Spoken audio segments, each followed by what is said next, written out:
Sunway Center for Planetary Health, and Brigadier General Fazila Abdullah, Director General Armed Forces Headquarters, Defense Training, Ministry of Defense, Malaysia.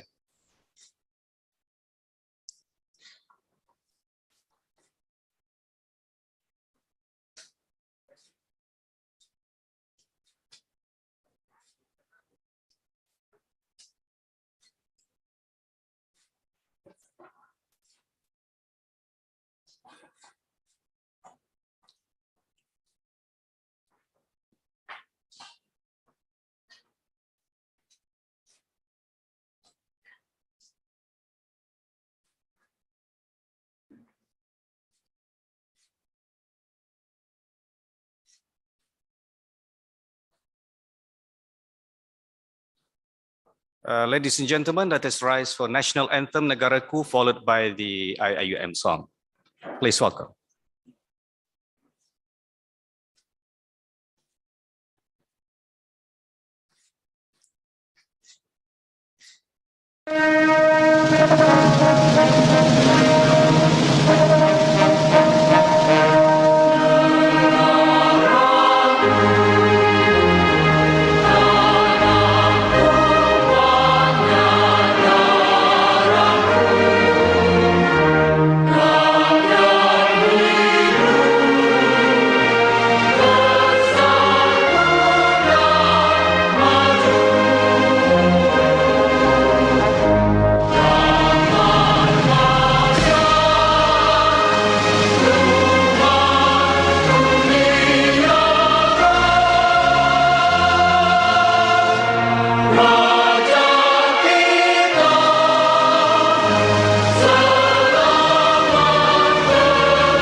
Let's lead the way, lighten the future, share the wisdom to the spirit of Islam.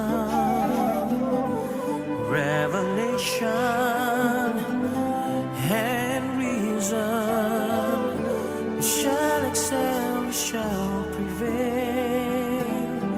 Merging faith and knowledge, we the Khalifa, we will fulfill the Amanah. Together, we make the world a better place. Forever, expand the culture of Iqra. IUM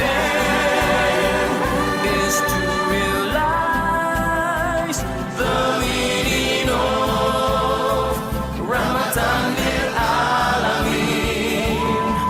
Together, we make the world a better place. Forever, expand the culture of Iqra. IUM is to realize the meaning of mercy to all the world, for all mankind.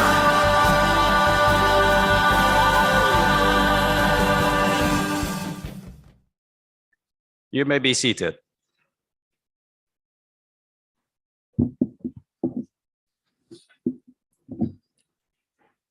Distinguished guests, ladies and gentlemen, in order to gain the blessings from Allah subhanahu wa ta'ala, It is my pleasure to call upon Dr. Muhammad Rashid Abdul Razak from the Sultan Ahmad Shah Mosque to recite the dua. Please.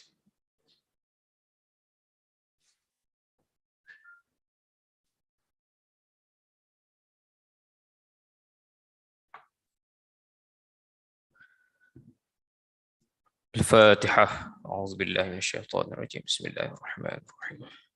الحمد لله رب العالمين الرحمن الرحيم مالك يوم الدين. إياك نعبد وإياك نستعين. اهدنا الصراط المستقيم صراط الذين أنعمت عليهم غير المغضوب عليهم ولا الضالين. بسم الله الرحمن الرحيم.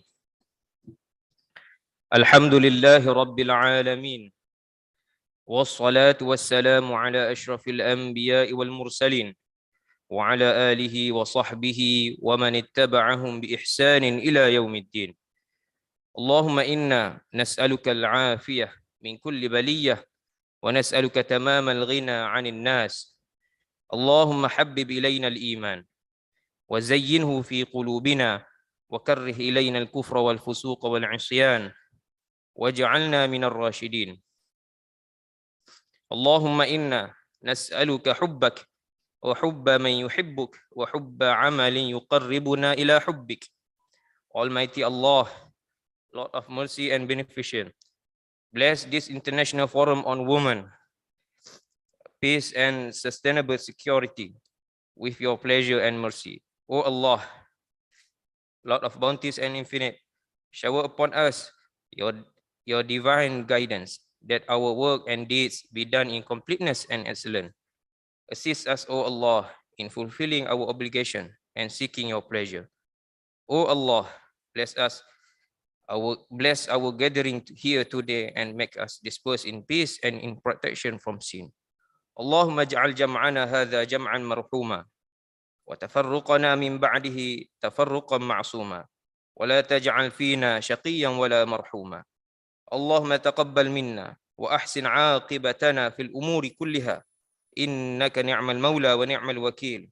وصلى الله على سيدنا وحبيبنا محمد وعلى آله وصحبه وسلم وآخر دعوانا أن الحمد لله رب العالمين.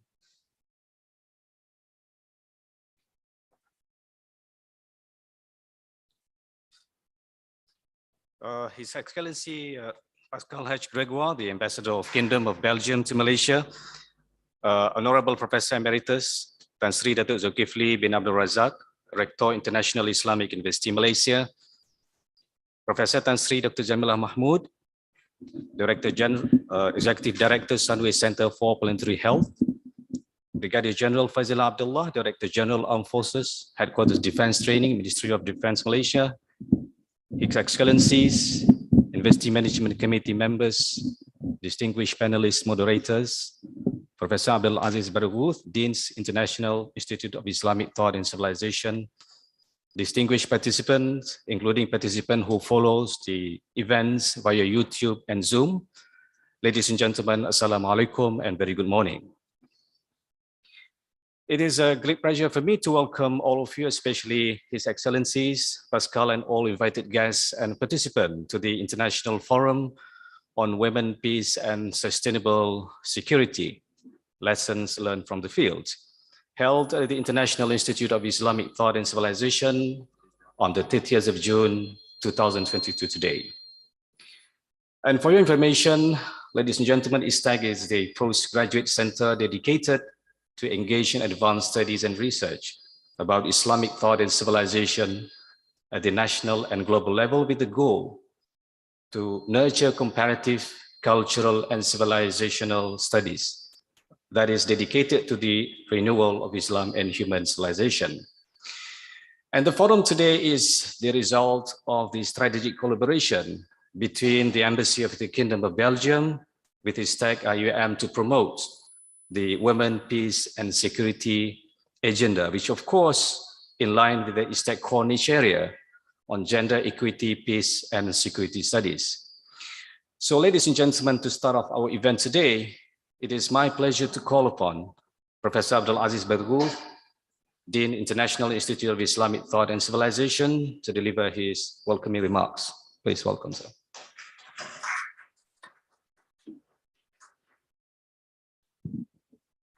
Assalamu alaikum wa rahmatullahi ta'ala wa barakatuh. His Excellency Pascal Grégoire, Ambassador of Belgium to Malaysia, Honorable Professor Emeritus Tan Sri Dato Zulkifli Abdul Razak, Rector of the International Islamic University Malaysia, Honorable Professor Tan Sri Dr. Jamila Mahmood, Executive Director, Sunway Center for Planetary Health, Honorable Professor Dr. Asma Ismail, President, Malaysia Science Academy and National Academy Laureate Award 2021, holder of Ibn Sina Chair, IIUM, Your Excellencies, and honorable guests, distinguished panelists and moderators, professors, academicians, participants, ladies and gentlemen, once again, Assalamu alaikum, good morning. Ladies and gentlemen, Your Excellencies, first and foremost, I extend my deepest and most gracious gratitude to you all. A warm welcome to all those who are present with us here in ISTEC IIUM Kuala Lumpur campus, and those who are following via Zoom and YouTube channel from Malaysia and elsewhere in the world. A warm welcome also to our special and renowned speakers, officials, civil society partners, panelists, and moderators who agreed to be with us today. We are very much touched by the participation of many accomplished Malaysian individuals from different levels of society, as well as the participation of our partners from Belgium, Ireland, and other countries and bodies. Ladies and gentlemen, Your Excellencies, I shall mention that this international forum is special in many ways. First, it gathered all these well-experienced and renowned individuals from Malaysia and other parts of the world. Second, it addresses a very important issue of more interest and merit to our countries and the world at large. That is women, peace, and security, on the basis of the United Nations 1325 resolution and related resolutions. This special gathering is indeed remarkable and provides an opportunity for government, civil society, university, industry, and international bodies and community to come together for the purpose of betterment and empowerment of women. This is yet another platform to exchange ideas and views on the way forward for the topic at hand.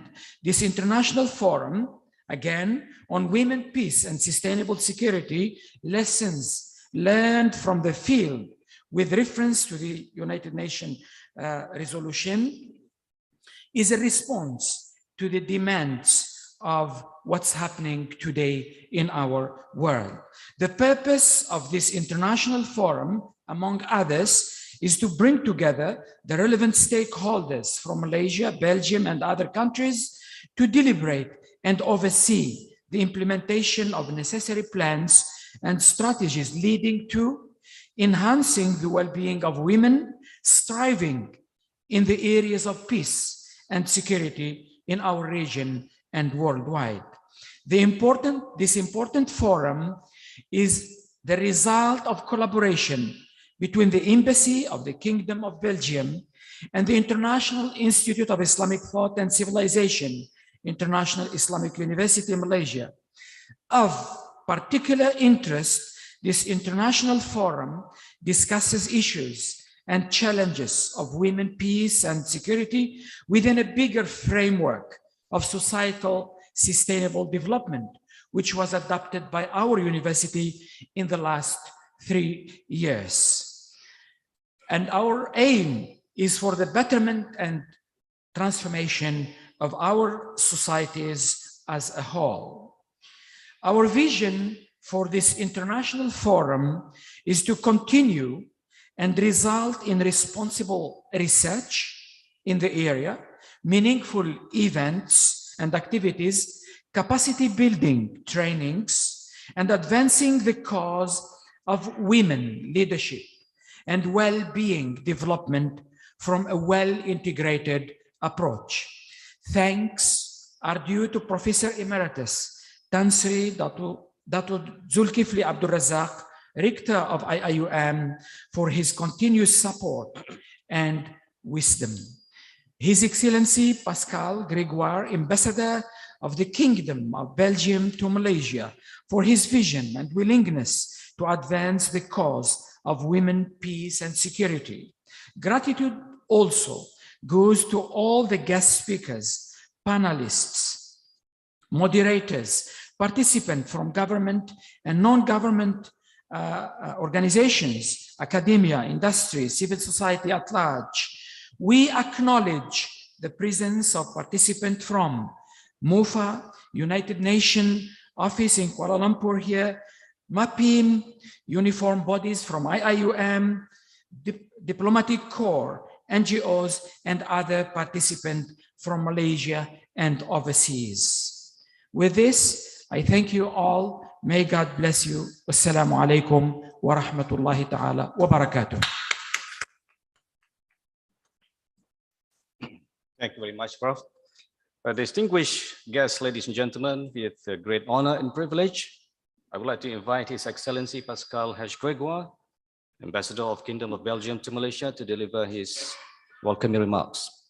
Please welcome, sir.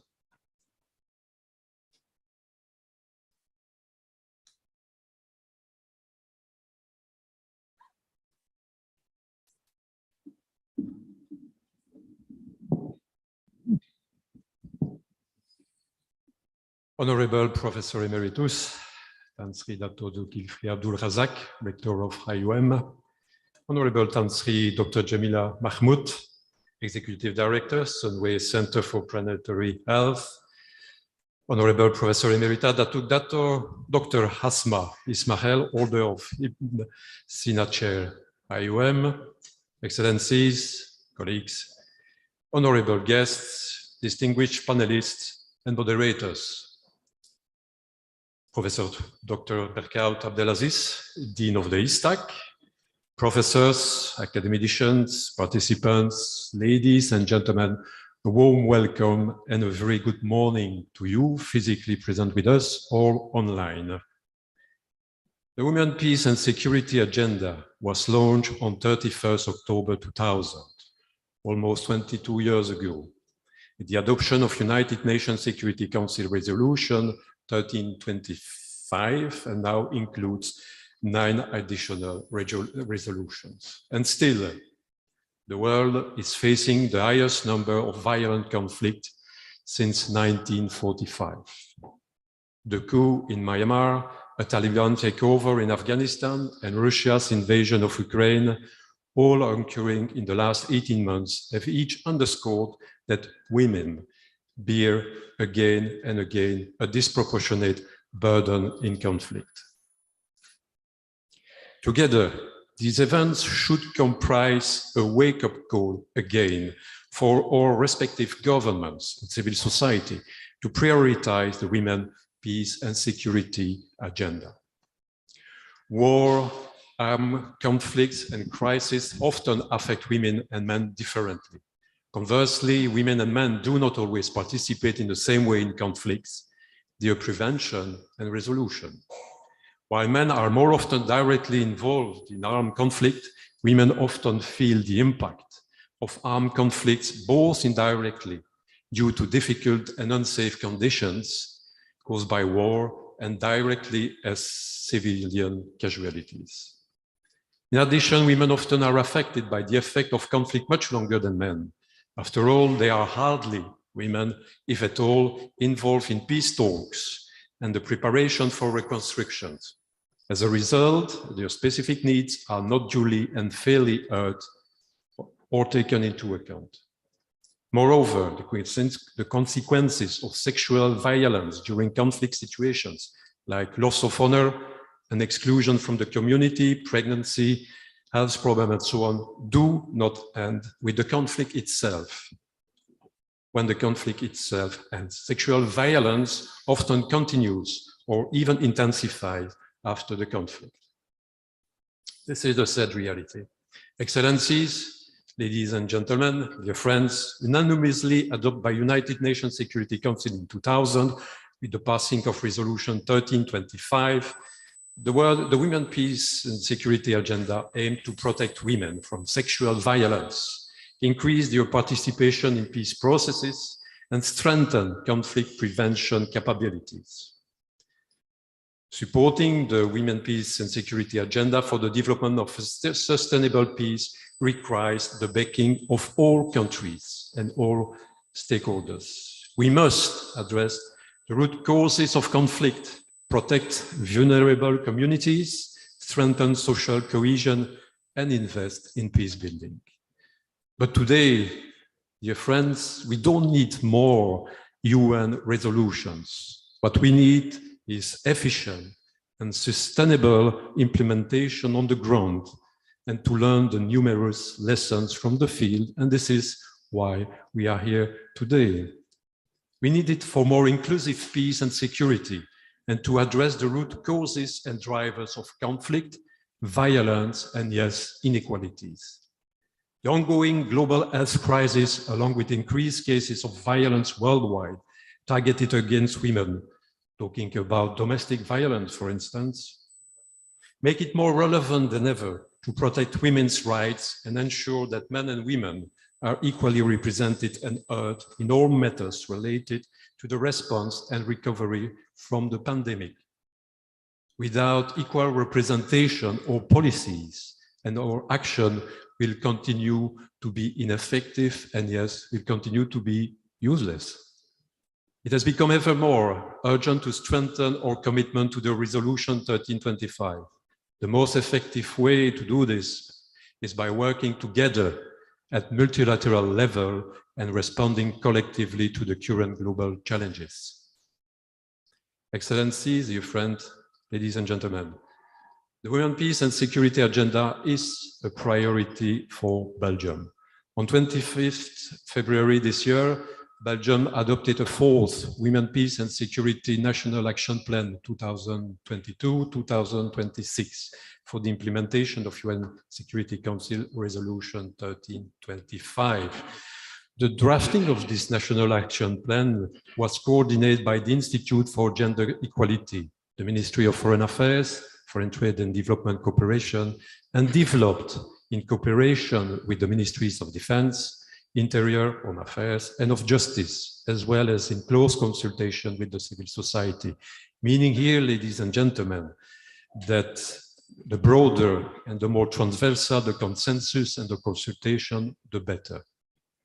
This four Belgian plan builds on the experience gained in the implementation of previous action plans and takes into account an evolving context. For example, the plan anticipates possible opposition to concepts such as gender, and includes action lines on climate change, refugees, and so on.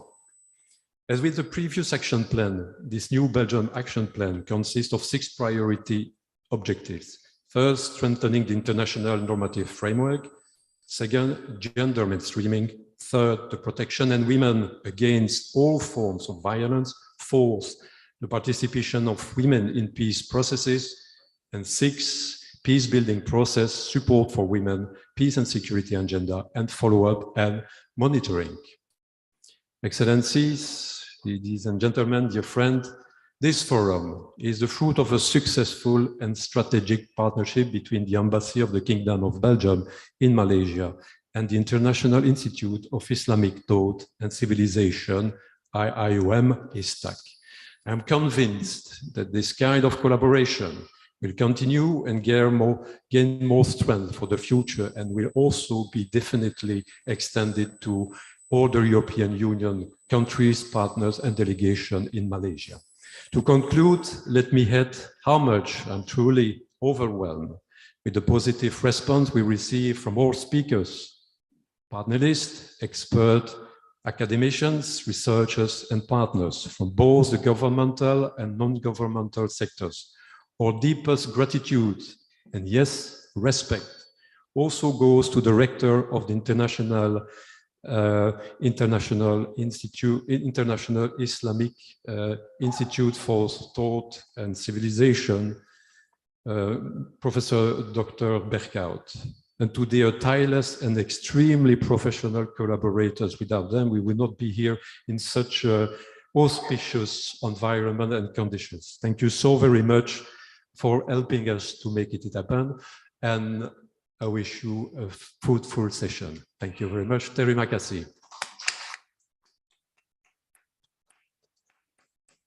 Thank you very much, His Excellency. Now it is my pleasure to call upon Honorable Professor Emeritus Tan Sri Datuk Zulkifli bin Abdul Razak, Rector International Islamic University, Malaysia, to deliver his opening speech.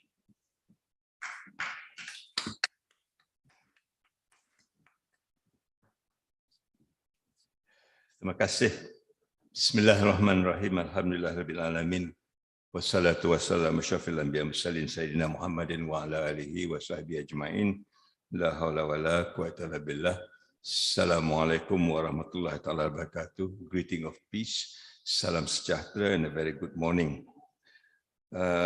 Excellency Pascal, Ambassador of Belgium in Malaysia,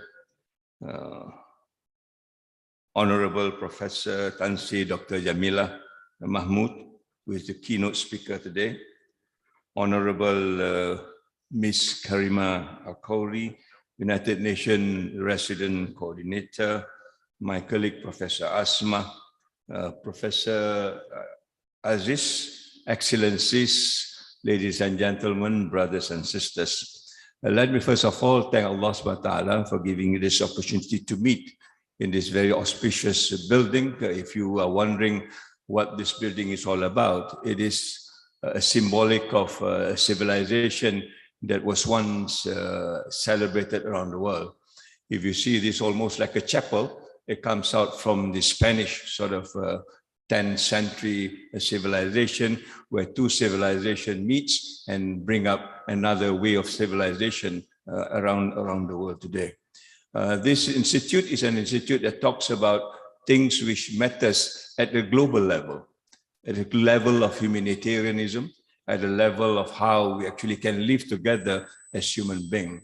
And therefore, the international Islamic thoughts and civilization is a platform for us to discuss very openly what has been the problem of human being today and how we can solve it. For that, I would like to thank Ambassador Pascal for contacting me and telling me about this idea of meeting together, talking about women, peace and security. I think it's within 2 phone calls or 2 emails, and suddenly it blossomed into something which is this. And this is typical of Ambassador Pascal. We've been working together. We accidentally met as a friend, but I think now we are colleagues and trying to find as much as possible areas of the meetings of the minds between different parts of the world. And inshallah, we are trying to do this today. I would like to congratulate the organizers for having this conference on women, peace and security, which I thought it is not a new subject in itself. We have been talking about this for a long time, and we are still talking about it today, meaning to say that there are many issues that we are still not clear about and how to solve them. And I'm not too sure whether today will be any clearer because of the pandemic. From my point of view, anything post-pandemic, anything within this pandemic, everything else seems to be different from what it used to be. Take the idea of sustainable development itself. Although I've been involved in sustainable for quite a while now, but understanding sustainable development in the context of the pandemic, worse still the post-pandemic, will probably make a lot of difference. I myself now, I begin to ask whether the word sustainable development pre-pandemic is sustainable in itself. In other words, if you're using the whole definition of sustainable development and trying to fit that into the framework of post-pandemic, I don't know whether we can solve enough problem. The idea of the 3 Ps of prosperity, planet, and people, which used to be the definition of sustainability, now has been questioned by many. The whole idea of what people is all about, post-pandemic, makes a whole different argument altogether. At the times of when we talk about people during the pre-pandemic days, it is about livelihood, it is about wealth, it is about living in a comfortable way. But now when we talk about the post-pandemic, it is more than just that. It is about the human being themselves, the question of whether they are compatible in the environment they are in from the social emotional point of view, from the spiritual point of view, from the consciousness point of view. These are issues that we have not even attempted to talk about during the pre-pandemic days, and now it becomes one of the bigger problems when you talk about mental health, when you talk about spirituality, and so on and so forth. And therefore, this discussion today, I think it's an important discussion, not only to try to find a solution, but more importantly, also to find out where is the compass leading us to. Are we still on the old path, or are we creating a new path so that the understanding of sustainable development becomes truly an important issue as far as moving forward is concerned? I'd like you to refer you to the anthem that you sang just now, or at least you hear us singing. That alone, I think, have shifted so many of the ideas of what sustainable development is all about. I would like to just briefly bring you to some of these words that we use. First is the word Khalifa, used to be translated as a vicegerency. In simpler terms, that it is not just leadership, it is about trusteeship, it's about stewardship. In other words, none of us in this world owns anything that is created for us. We just need to look after it and give it back to the people who actually created it. For those of you who believe in a creator, you will surrender this back to the creator. For those of you who do not, perhaps you need to surrender this to the future generation. The world that we found as it is today, when we surrender it to the future generation, will it be a better world, or will it be a worse world? That's the kind of trusteeship that we talked about. And are we in that mode of thinking, or are we still in the mode of trying to own things as much as possible? And the pandemic tells me nothing has changed when we talk about ownership as far as the future is concerned. When we talk about amana, that's the other word that we talk about. It is about, again, about trusteeship. It's about trustworthiness. It's about building trust with one another. In other words, we want to live in a world that we cooperate, we collaborate a lot more rather than compete with one another. Are we in that mode of collaboration, or are we still competing with one another? If we look at the kind of issues that's going around the world, the competition is still very intense. The global north and the global south are still competing for whatever reason it is. And this whole idea of competing with one another, is this a way to solve the problem of the future? And these are issues that I think that we need to start to grapple and find out whether we are understanding the whole issue, the so-called planetary health, or rather planetary well-being in the context of what it is today. Or are we still talking about the problems of yesterday and trying to find a solution for tomorrow? Practically, myself, I'd also find uncomfortable the definition of sustainable itself. Sustainability that talks about the present world in the context of the future. The question that we often ask, where is the past? Is sustainability something which is new, created 30 years ago under the Brundtland Report? Or is it something that's been there for ages, that we have experienced it, our forefathers experienced it? We have lived in a world that at one time is sustainable, peaceful. We have lived in a world that is very secure at one time. The Holocene world of 20,000 years ago has made that possible to build a civilization. Now we are moving into an era called the Anthropocene, where we are going to dismantle our own civilization because of the kind of values that we hold under quote-unquote sustainable development. Brothers and sisters, I don't want to sound like a wet blanket, but these are the challenges that's ahead of us. If an institution like ISTEC are not able to find a solution to this, or find a new meaning to this, then I think we are still very far from the solution. And therefore, I hope today we will have a good time talking about it in a very open way. There is no right and wrong answer as it is, but I think we need to be very frank as how we want to save humanity. Not just women per se, not just men per se, not just non-human per se, but humanity as a whole. How do we actually want to save this, and how can we do this together without any disparity of one way or the other? So I am very, very excited over this, and I think we are perhaps moving into a new perspective of how to look at the world as it is. The three ideas of women, peace, and security are integrated, and you can never solve this alone. And this is not the only three. There are many others that needs to be connected when you talk about the Sustainable Development Goal, the 17 SDG. And for us in ISTEC and also IIUM, there is this what we call the 5 elements of human existence, of protecting life, of protecting intellectual prowess, of protecting the futures of the younger generation, protecting wealth and also resources around us, and finally protecting beliefs. This needs to be merged together so that the idea of sustainability moving forward could be a more meaningful one for all of us. So on that note, I would like to thank all of you for your time, for making an effort to come together, and hopefully this half a day session will be a new instructive session for us to move forward. As has been mentioned, we don't need any more new resolution. We just need to do some work and understanding what is it that we need to achieve together as human beings, as humanity overall, for the future of the next generation. So on that note, I thank you, and I hope we will be able to come up with something very meaningful. This university is committed to ensure that the world moving forward. The other word that I forgot to explain in the song is about Rahmatan lil Alamin, which means mercy to all. Although this is an Islamic university, but it is not for Muslim, it is not for Islam alone, it is for humanity. How do we actually can survive as a group of species which is now under threat given the global warming, climate change, and what have you. So thanks once again, and I hope we can be friends and make this an event for us to create a platform so that we can work together.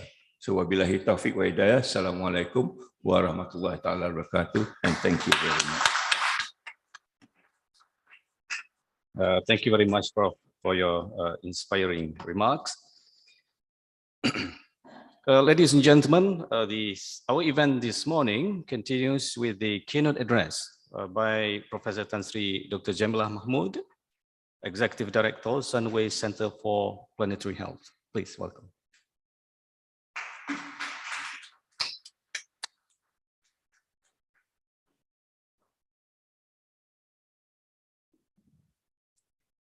Bismillahirrahmanirrahim. Assalamu alaikum warahmatullahi wabarakatuh. I wish all of you peace and a very good morning. Your Excellency, Ambassador Pascal Gregoire, Ambassador of Belgium to Malaysia, Honorable Professor Emeritus Tan Sri Dato' Zulkifli Abdul Razak, who I fondly call Prof, because we've known each other for such a long time. Honorable Professor Emerita Dato' Dr. Asma Ismail, holder of the Ibn Sina Chair, IIUM, and also Chair of the Academy of Science Malaysia. Professor Dr. Abdul Aziz Berhud, Dean of International Institute of Islamic Thought and Civilization. Your Excellencies, distinguished guests, ladies and gentlemen. Thank you very much for inviting me to speak at this important conference on a subject that is very close to my heart. When Ambassador Gregoire first approached me, to be honest, I hesitated a little because he asked me to speak on women, peace, and security and bring my experience from the field. And that opens up a space in my brain where vivid memories and experiences are stored away. But perhaps because they've lived there for so long, so protected, I felt some of them should be shared with all of you, and a moment for all of us to reflect on why it is so important to appreciate this landmark resolution. The Security Council adopted Resolution 1325 on women, peace, and security on 31st October 2000, about 22 years ago. The resolution reaffirms the important role of women in the prevention and resolution of conflicts, peace negotiations, peace building, humanitarian response, and in post-conflict reconstruction, and stresses the importance of their equal participation and full involvement in all efforts for the maintenance and promotion of peace and security. Resolution 1325 urges all actors to increase the participation of women and incorporate gender perspectives in all United Nations peace and security efforts. It also calls on all parties to conflict to take special measures to protect women and girls from gender-based violence, particularly rape and other forms of sexual abuse in situations of armed conflict. The resolution provides a number of important operational mandates with implications for member states and the entities of the United Nations system. Barely a year before the adoption in 2000, I found myself having to confront the realities of sexual abuse of women in war. I started my humanitarian career founding Mercy Malaysia, and in 1999 worked in Kosovo. In the makeshift clinic we ran, we met so many courageous women who not only had to survive the war, but also told us horrific stories of abuse, rape, and mental torture. Until today, I can still very clearly see the face of a young woman who had been hanging around the clinic, but refusing to come in for treatment. I asked one of our assistants to find out if she needed help, and she would shy away and leave. A few days later, I learned she had shot and killed herself. It turns out she was a victim of rape and was so profoundly traumatized, so ashamed, that her only recourse was to take her own life. It was a very painful lesson for me as a young humanitarian or younger. How was I to know she had gone through that? Why didn't I insist that she be seen by one of our doctors? Where were the mechanisms for her to receive help? The realization that rape was not uncommon came fast after that incident, as through our mobile clinics into remote villages, we treated some women and more women who had undergone some form of violation and abuse. Working in some of the conflict-affected areas in the world, whether Afghanistan, Sudan, Iraq, the Democratic Republic of Congo, Sri Lanka, Indonesia, Myanmar, to name a few, over the last 20 years, the patterns remain the same. Women were not included in planning, developing strategies and solutions in most instances, and ultimately were only portrayed as victims rather than agents of their own destiny. The most horrific experience I had was having to travel to the Democratic Republic of Congo after a weekend of mass rape of more than 500 women and girls, some barely a year old. As you can see, it's still traumatizing for me to talk about it. This happened just a year after another important security resolution linked to 1325 was passed, that is Security Council Resolution 1820 in 2009 on sexual violence as a weapon of war.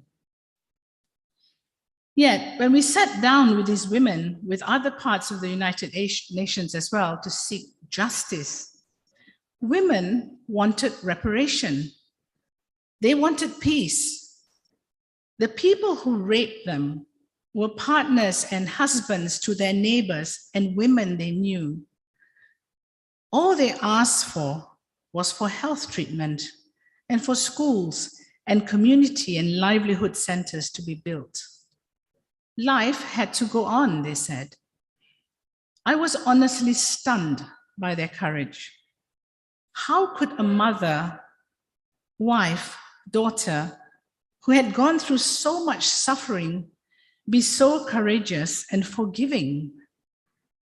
This is the strength of women who put recovery of their community and their families above themselves. Going back to my point on women's agency, over the years, we have seen how women have in fact played a vital role in peace and security. I remember meeting Lema Gboe in Malaysia at a conference, listening to her struggles in Liberia and how she and her colleagues worked together, the market women, both Christian and Muslim, to take turns to cast their votes and to take care of each other's goods while the one group went to the polling station, is a humbling story of how women supported democracy, made their voices heard, and removed a despot from power. If you have not watched it yet, please look for a copy of the film, Pray the Devil Back to Hell. It is uplifting. It tells us what is possible. Not long after our meeting, the Nobel Peace Prize was conferred to Lema and Ellen Johnson Sirleaf. In 2001, my team and I landed in Afghanistan at a very challenging time. As a medical professional specializing in women's health, of course, this was my primary concern. You can imagine the situation then, which sadly is not very much different now, where women had little agency and did not have proper access to health, and maternal mortality was among the highest in the world. Mercy Malaysia chose to work in one of the most challenging parts of Afghanistan, in Kandahar. I'm very proud to share that only recently a team not only re-established health support in Afghanistan from Mercy Malaysia at a time when access is difficult and geopolitical situation is really tense, but yesterday also departed to support the earthquake response in Afghanistan. So thank you, Professor Tan Sri Zul, for always being there for Mercy Malaysia, even after I left. So how do we manage to work without ever being threatened? It was about building trust. As a woman humanitarian, it was much easier to gain access to homes and families, to have conversations with women and their sometimes really scary partners, and to negotiate for not only better health access for women and girls, but also access to education and livelihood development too. So my point is, more women should be engaged in leadership positions in the humanitarian and development sector. For me, this experience was not only a huge privilege and learning experience, but more importantly, meant that we gave women opportunities to deliver their babies safely, obtain contraceptives, and crucially, gain skills. Women like me from the Global South, in particular, need to actively lead and bring different cultural perspectives, because it is all too easy to speak about women, peace, and security. But there are layers of culture that need to be understood to implement programs and achieve that. But we don't need to go so far to Africa, Kosovo, Iraq, or Afghanistan. This is also happening in our own backyard. In the ASEAN region, we know there are pockets of conflict where women have been targeted and been the ones to also create peace. The Women's Peace Network in southern Thailand has been actively engaged in shifting policies to enable women to play a more active role in political dialogues and on leadership economic empowerment, livelihoods, and social justice, all of which are essential to build peace. The comprehensive Bangsamoro Agreement in Philippines in 2014 had 3 out of 5 signatories being women.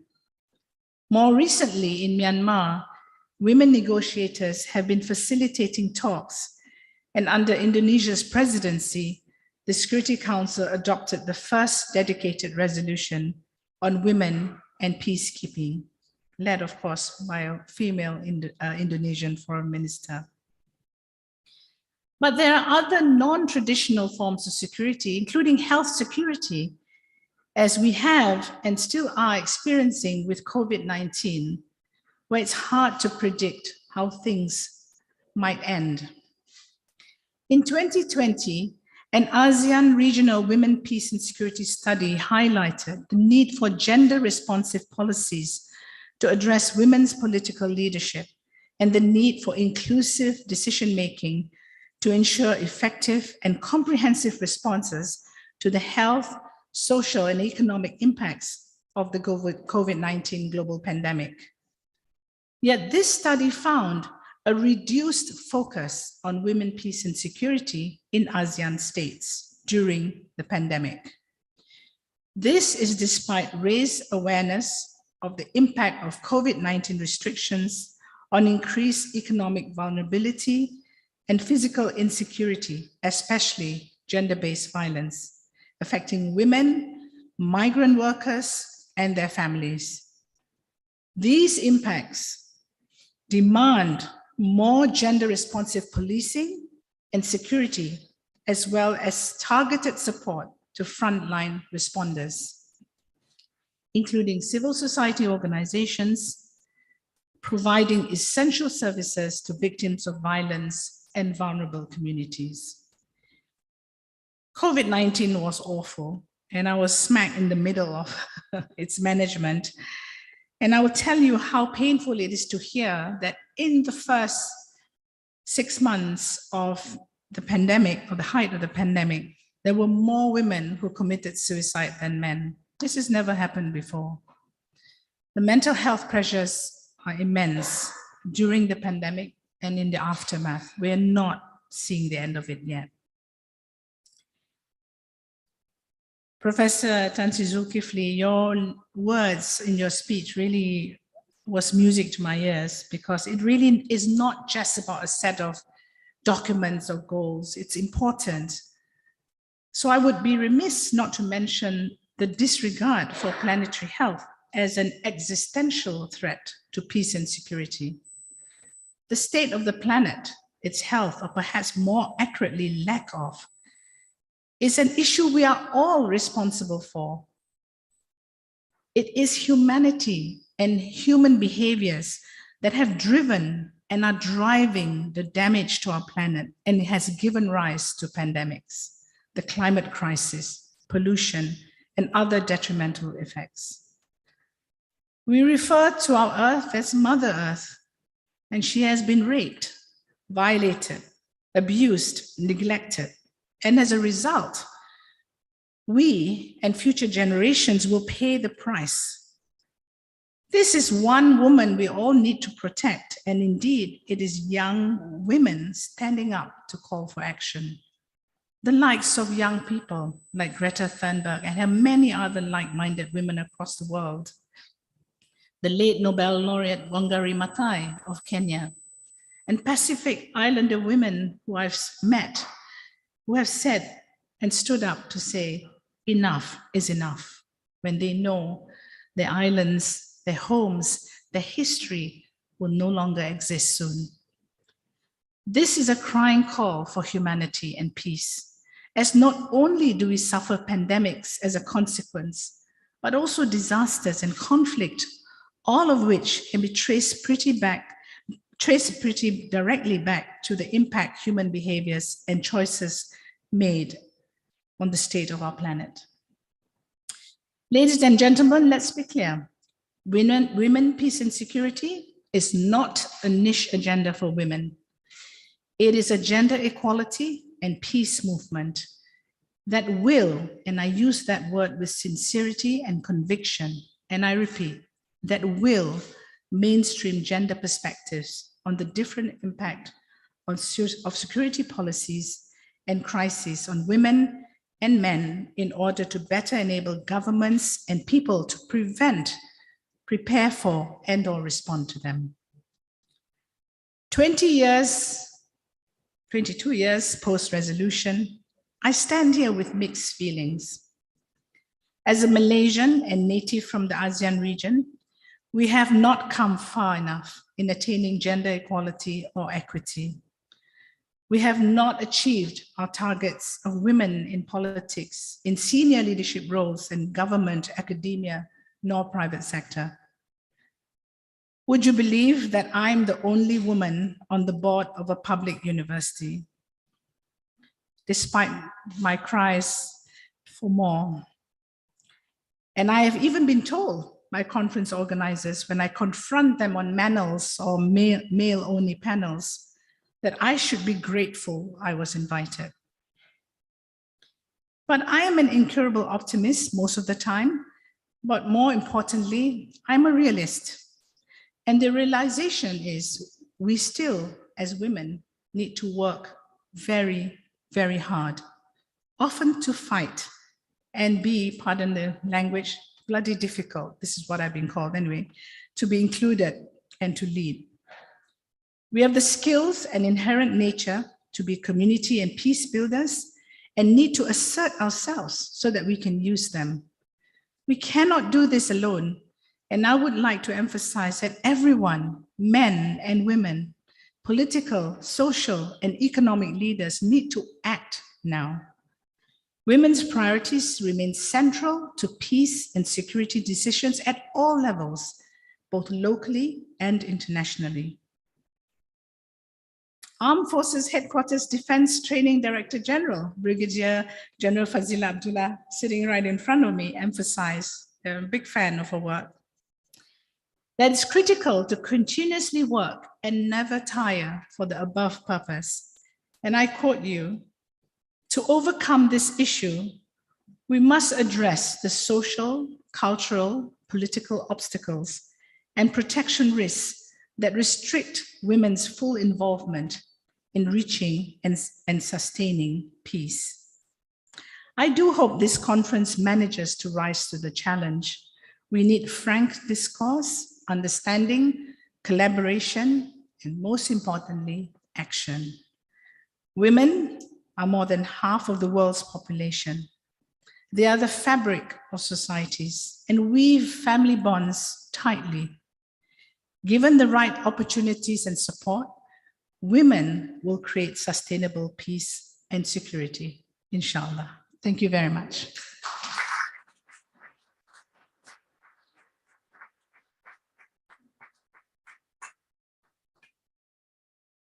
Thank you very much, Tan Sri, for your insightful sharing.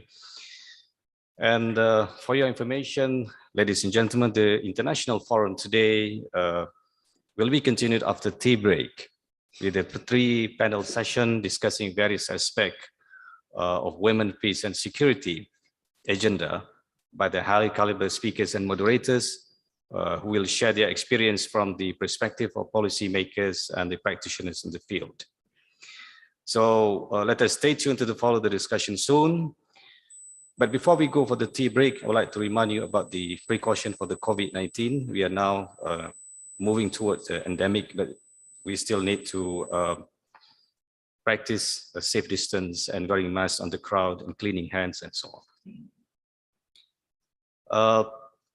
To continue with our event today, it is my pleasure to invite Professor Abdul Aziz to present a token of appreciation to His Excellencies, Pascal H. Gregoire.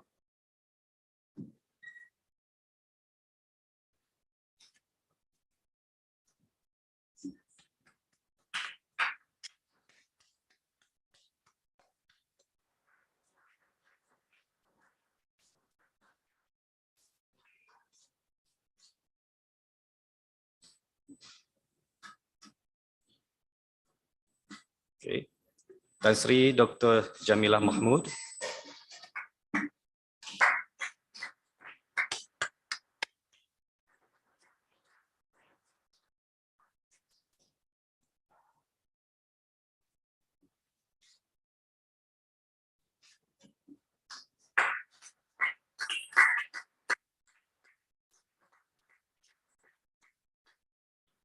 And now I'd like to invite His Excellency Pascal to present memento to Honorable Tan Sri Datuk Zulkifli bin Abdul Razak.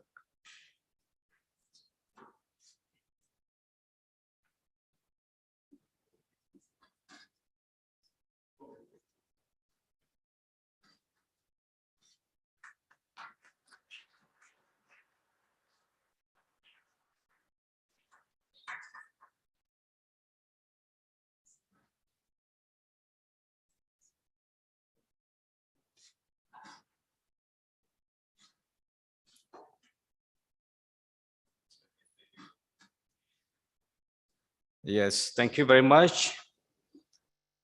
And I would like to invite all the invited guests and participants for tea break at the banquet hall.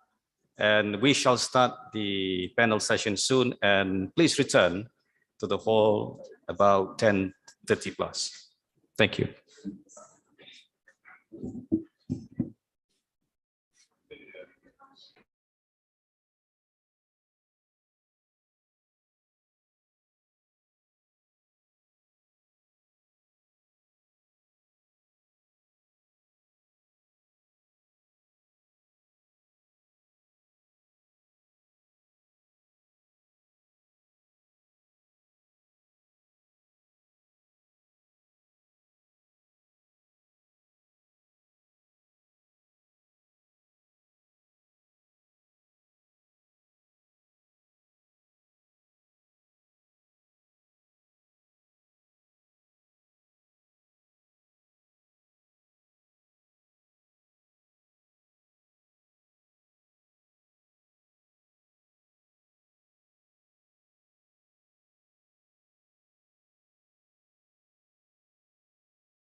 Okay, Assalamualaikum warahmatullahi wabarakatuh.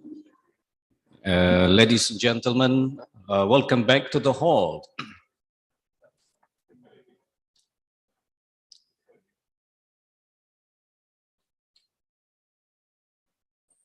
The International Forum on Women, Peace and Sustainable Security, Lesson Learned from the Field. We'll continue this morning with a panel session. The panel one session will discuss on women as a peacekeepers and peacemakers, focusing on contribution of Malaysian women to the peace and security agenda at the national and global levels, and also to prevention, protection, and participation, relief and recovery. This panel would be moderated by Professor Dr. Ida Madiha Abdul Ghani Azmi, Dean Center for Postgraduate Studies, IUM.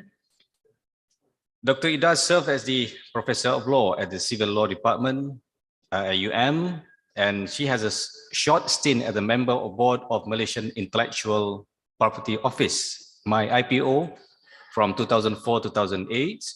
A big supporter of law reform, Dr. Ida has been involved in Copyright Committee reform in Malaysia since 1999. She's also a former Deputy Director, Malaysian Copyright Tribunal 2014 and 16. She's also has the experience of mediating disputes by serving as the domain name panelist with the Kuala Lumpur Arbitration Center. Now it is my pleasure to invite Dr. Ida Madiha and all panelists to the stage to start the discussion. You're welcome.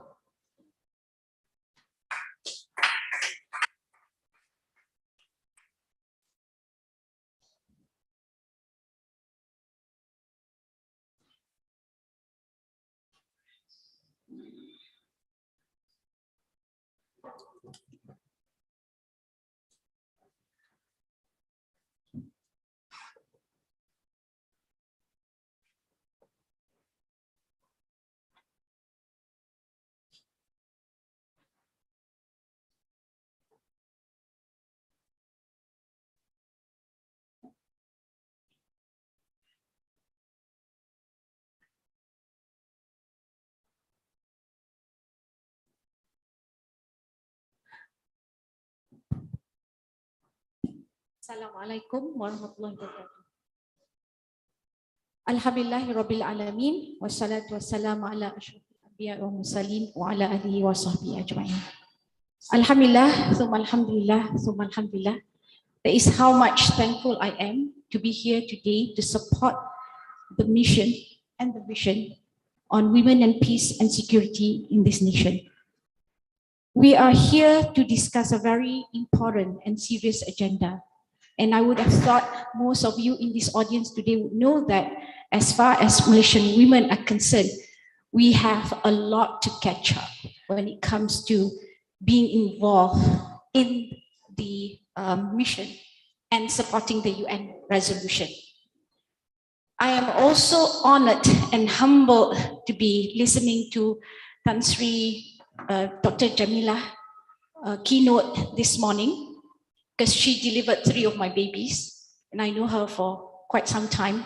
She's a woman of steel, and for most of us, you know, this type of women we admire from far and from near. But if she invited you to come along to their cause, of course we say, okay, hold on, we think about it. And I'm also happy to be sitting here with Big General Fadilah, who I also admire from far and from near. I've known her for quite some time as well. And she has achieved quite admirably in a man's world in the armed forces. And I keep joking to her, maybe if she has free time, she should take me flying one day, because I know she's a trained pilot. And I've been joking, you know, teasing her to take me flying. Just a brief CV CV, and this is the beautiful thing about Brigjen Fadila binti Abdullah, her CV is so short, unlike some of us academics where, our CV came out to, pages and pages, sometimes 40 or 50 pages. That shows how humble she is. Now, Brigjen Fazila Abdullah, RMAF, joined the RMAF in 1986 after completed her degree in electrical engineering from Farley Dickinson University, New Jersey, USA. She did her basic flying training on the Pilatus, if I pronounce it correctly, PC-7, and graduated as transport pilot in August 1988 and flew the Cessna 402B.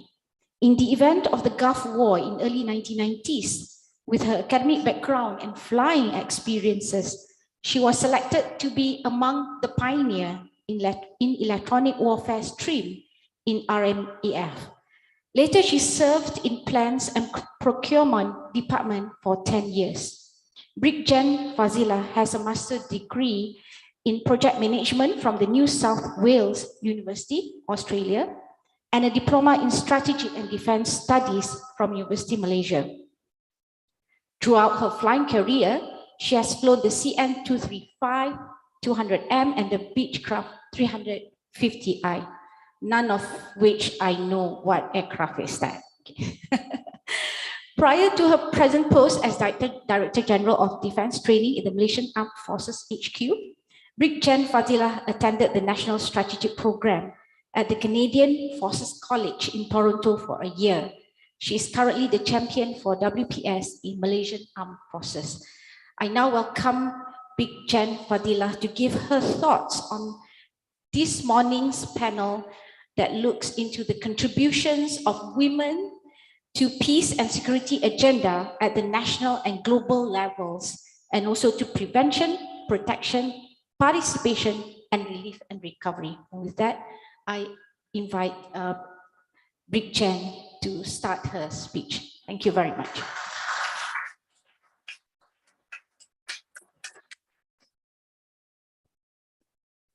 Thank you, Prof. Ida. Assalamualaikum warahmatullahi and a very good morning all. First of all, it's indeed an honor to be here today, because especially I was invited by the Excellency Ambassador of Belgium and to be part of this prestigious event. But first of all, I would like to say thank you to all those ladies in blue and green to support this event. Thank you. Personally, I have never been a peacekeeper in any UN mission, but because I have been in the military for 36 years, and because of that, I've been nominated to be the champion for the Malaysian Armed Forces WPS, which was only early this year. And to tell the truth, initially, I didn't know where to start because I have always been the only lady or woman in the squadron, in the unit, department, training center for so long that most of the time I said, just follow it, okay? Yes, there are times when I felt that I'm being unjust, but like they say, if you can beat them, you join them. That's literally what I did. But as I grow older and wiser, my perception changed. I felt as if there's more than just being the first lady in almost everything you do. Though the WPS has been adopted since year 2000, very little of it was made known to us, the military personnel, especially at the operational level. I was to follow my Chief of Defence Force to the CHOT conference on WPS in Sydney in year 2020, but it was cancelled due to COVID. From there on, I started to find out what is this WPS and attended some online seminar on it. But I still felt discontented as if I'm missing something until I attended a 2-week course organized by the Canada Directorate Military of Training and Cooperation on integration of women and gender perspective into armed forces. And suddenly, oh my God, we are so left behind. We do not have the National Action Plan, no dedicated cell to address the issue of WPS. But yet, we need to advance the WPS agenda because women can be a powerful actor for peace, security, and prosperity. Hence, the assistance of the W champion for MAF. because I'm speaking more on the military side, okay? Yeah. As we all know, the ratio of women population now is nearly 50%. Oh no, okay, of the world population. This is okay because we do need extra men for balance because of the lower mortality rate of we women. Okay. However, populated ratio of women to men varies in many aspects. Like in Malaysia, university 60% are women, but of course varies on courses taken. The Malaysian Defence White Paper 2019 stated that women in military is to be kept at 10%. You think it's little? Mind you, in 1979, it was not to be more than 4%. So back to the 60% ladies in university and the 10% quota, imagine every time there was an opening for military officer, the numbers of ladies turned up for interview are much more than the quota required, making us to be able to select the best among all. And naturally, as a result, the ladies excel and perform very well later in their any duty entrusted to them. However, though it is kept at 10%, but due to attrition rate, presently we only have 8.05 women and only 0.24% in the top high echelon posts. This is mostly due to when they are at their peak of their career, it is also time for them to start a family. True, the armed forces has adapted to women working successfully alongside men, yet motherhood still poses a more formidable challenge for the armed forces. The challenge would be to enable service members to feel they don't have to choose between family life and their military career. Many love their work and feel a sense of pride and patriotism in defending the country. But when one has to choose, most will opt for family rather than soldiering. Now some data on the Malaysian Armed Forces Women Peacekeeping. In October 1960, then Malayan Armed Forces deployed the first contingent of 613 of Malay Special Force to the United Nations operation in Congo and has since then participated in over 38 United Nations peacekeeping missions involving over 38,000 peacekeepers. To date, there are 860 personnel serving in peacekeeping mission with the largest contingent of 832 at UNIFIL, Lebanon, with 84 female peacekeepers. Overall, the percentage of Malaysian women peacekeepers is 10.9%, which is still short of UN target of 15%. The involvement of Malaysian Armed Forces female in peacekeeping missions started in 2004 as a military observer in MONUSCO, Congo.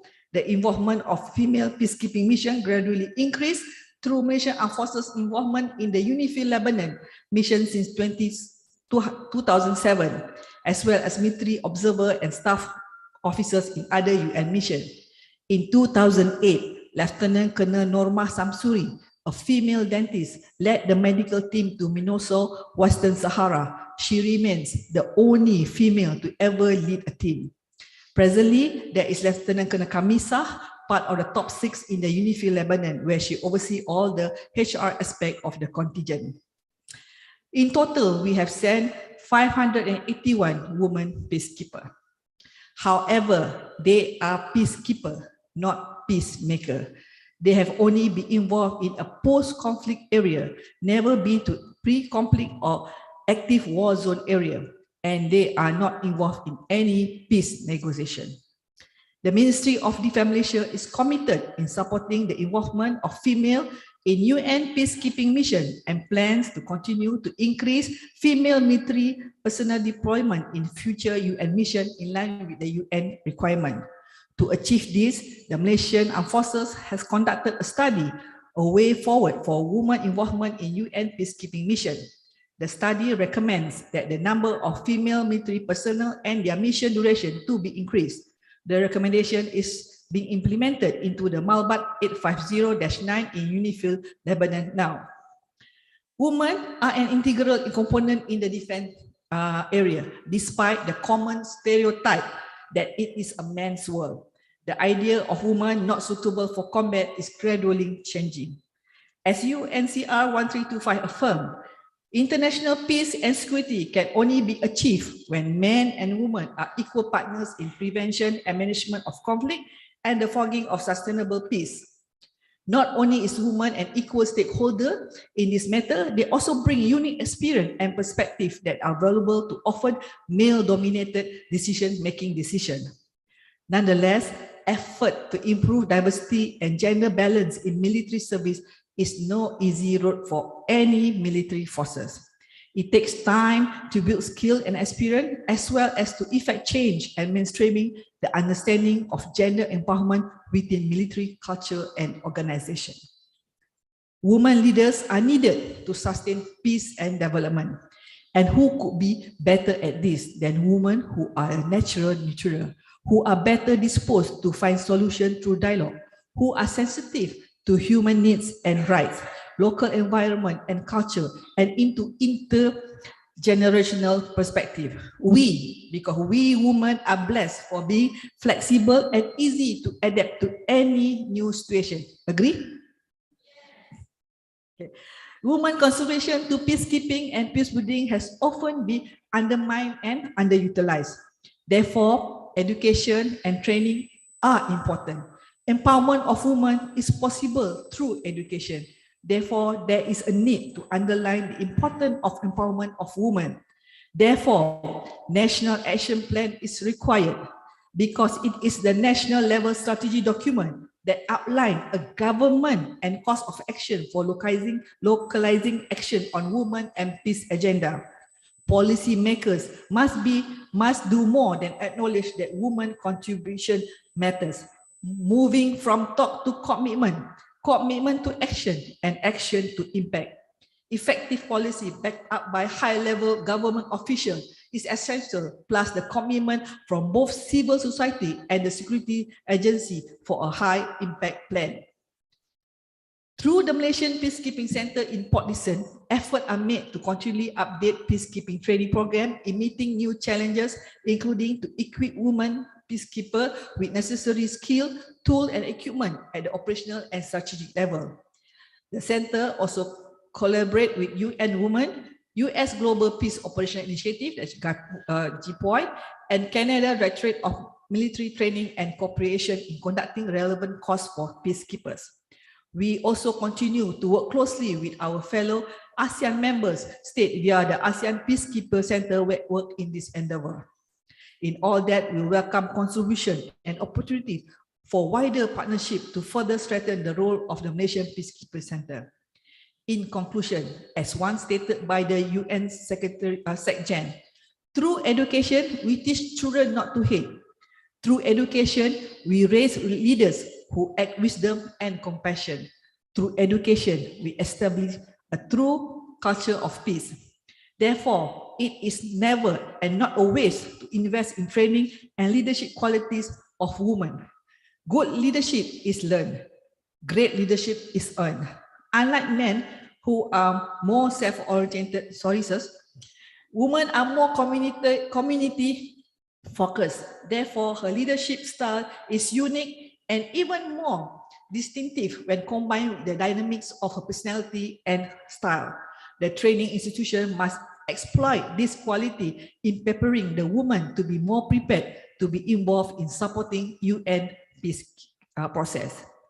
As a final note, one of the emerging lessons shown during the last ASEAN Regional Forum on WPS, which was held online in March last year, said, engaging men and boys as champions for WPS is critical for the effectiveness, sustainability, and ownership of WPS commitment.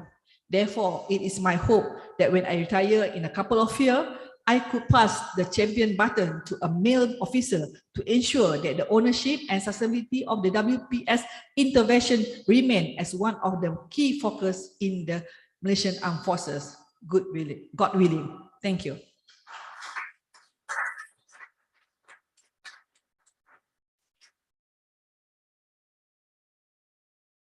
Thank you very much, Big Jen. I think she has basically touched the core issues related to WPS in Malaysia. Just to sum up what she has said, even though the UN resolution has been passed for almost 22 years, but there's not much has been achieved in Malaysia. We have a lot of tasks to do.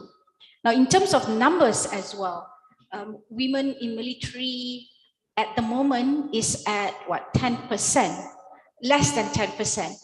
And this is in direct contrast to the numbers of women or girls in universities, which amounted to 60%. And I do believe a lot of the girls that we have now in universities are quite brave and courageous, and some of them will be, fit to take up some of the tasks in WPS.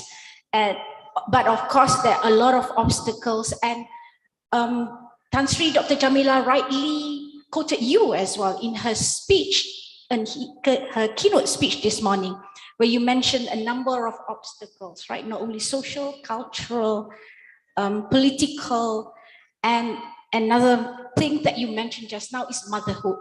Women naturally, when they become a mother, they give priority to their family than other things. And of course, that may be the reason why it's very difficult, to recruit and retain women to support WPS. Now, one important thing that Rick Jen mentioned is that whether you like it or not, men and women are equally important and integral in the process of peacemaking. Men cannot do it alone. So women must come in and support them and do our utmost to support this process of peacemaking.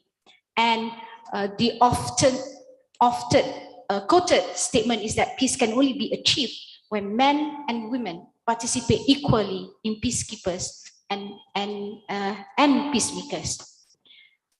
The other thing she rightly mentioned as well is that the difference between men and women, the fact that women are blessed with special qualities in the sense that they are easy to adapt, and it's also easy to mobilize the WPS process through their special attributes, which was also touched by Tan Sri Dr. Jamila this morning. She also mentioned that women are more community focused and their leadership style most distinctive.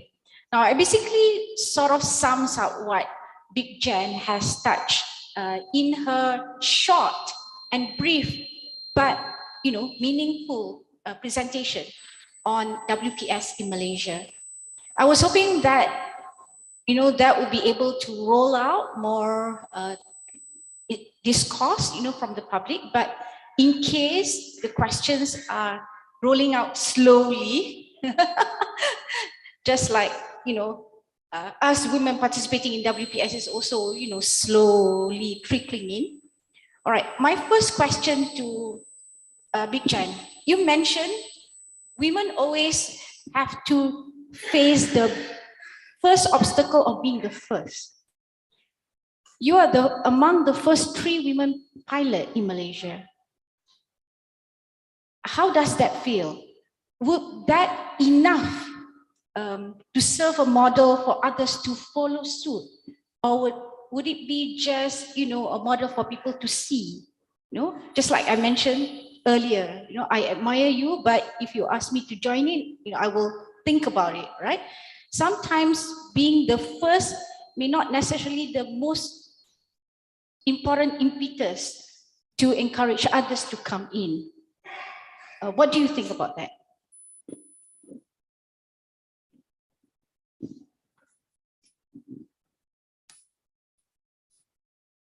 Okay, for my side, for being become the first lady pilot, it makes an effect. At that time, my concern is just I didn't think of other people. I was just thinking of myself. I was just thinking, okay, that's it, I must do it. But the impact is later, after 2 or 3 years after that, when the 3 of us have proven that we can become the pilot for the aircraft, then only after 6 years, the Air Force started to recruit another batch of lady pilot.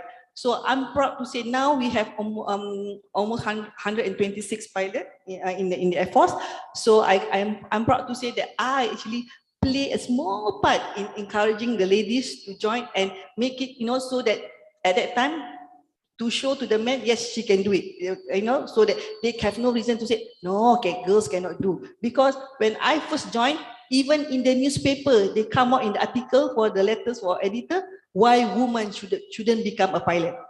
So because of that, instead of making more upset, it makes me, okay, I show you. Okay, so I got through. But I must say, I had good support from my family, from my immediate family, and most probably my friend together with me, the guys.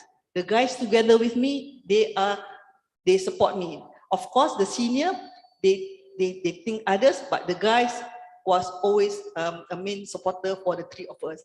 They always support us. They always say, kau kan nak jadi pilot. Sorry, I speak in Malay. They always say that, you wanted to be a pilot, right? So, do it. So, that's it lah. That's so inspiring.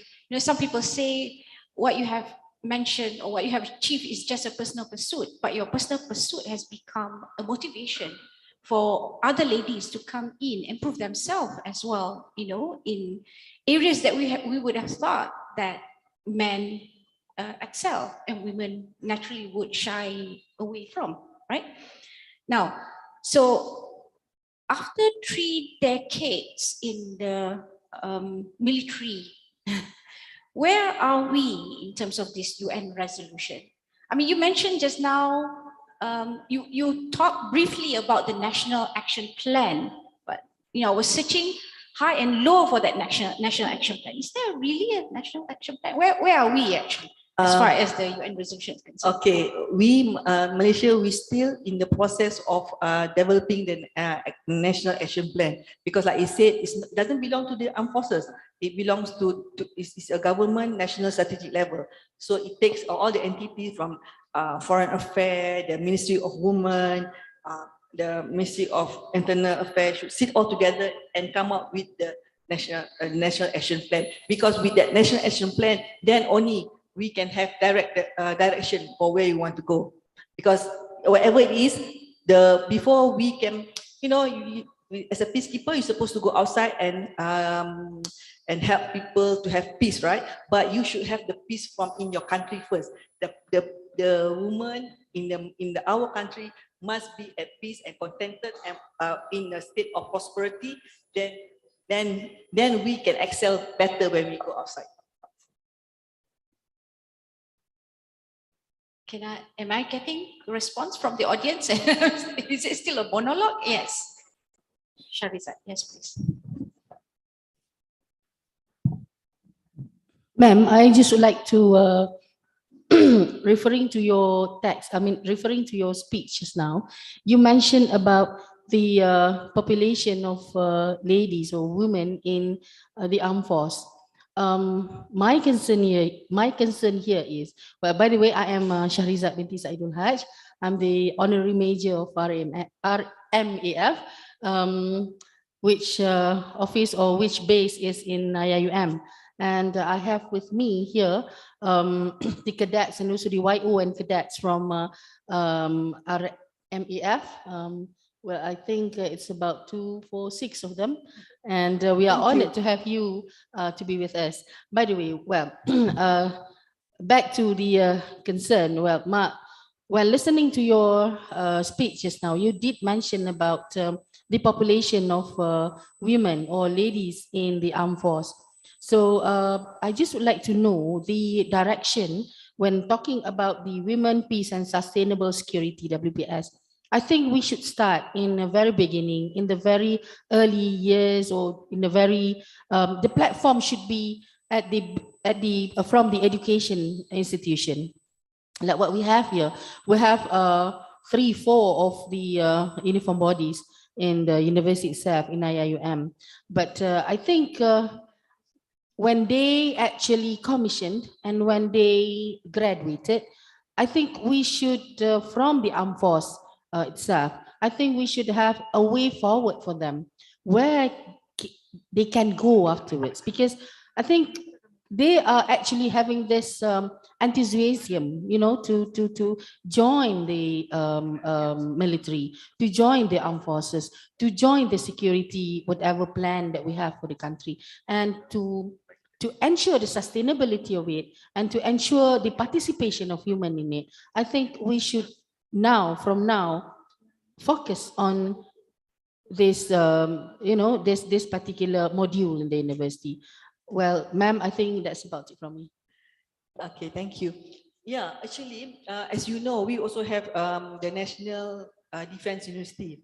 Okay, yes, I admit we have a lot of ladies, and of course, due to our quota of 10%, it limits the ladies to join the armed forces later. But you doesn't have when you want to participate for WPS, it doesn't have to be through military. You can join the let's say foreign affairs. Join under the desk of the Women and Peace. It can be from anywhere. You be like Dr. Jamila. She's a doctor, but she joined the humanitarian rights. So it doesn't, when it comes to WPS, it doesn't have to be under military. It can be from any form. Dr. Ida, she fights for the legal, for a lot of ladies' cases. That is part of WPS. So yes, I admit, that's what I said, because we are only kept to 10%. Hopefully later, we can increase the women in the armed forces to 15%. But at this moment, it's still at 10%. But like I said, not only in military, women peace security is all civil and private sector. Yes, Tan Sri.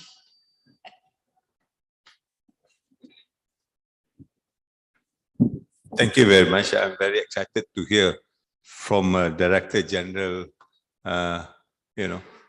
from the other gender. My question is basically, when we talk about women leadership, are we talking about the person or are we talking about the leadership style? I am not too sure whether it's a person, because as a male, I think there are a number of leadership style of the female, which is important. And I worry when we talk about army in particularly, armed forces, that we are enforcing a kind of a leadership style which is biased to the men kind of a leadership style. You need to be aggressive, you need to be, stern, you need to be, I don't know whatever it is. But I felt that the leadership style is more important than the gender itself, quote unquote. And I cannot imagine, misalnya lah, that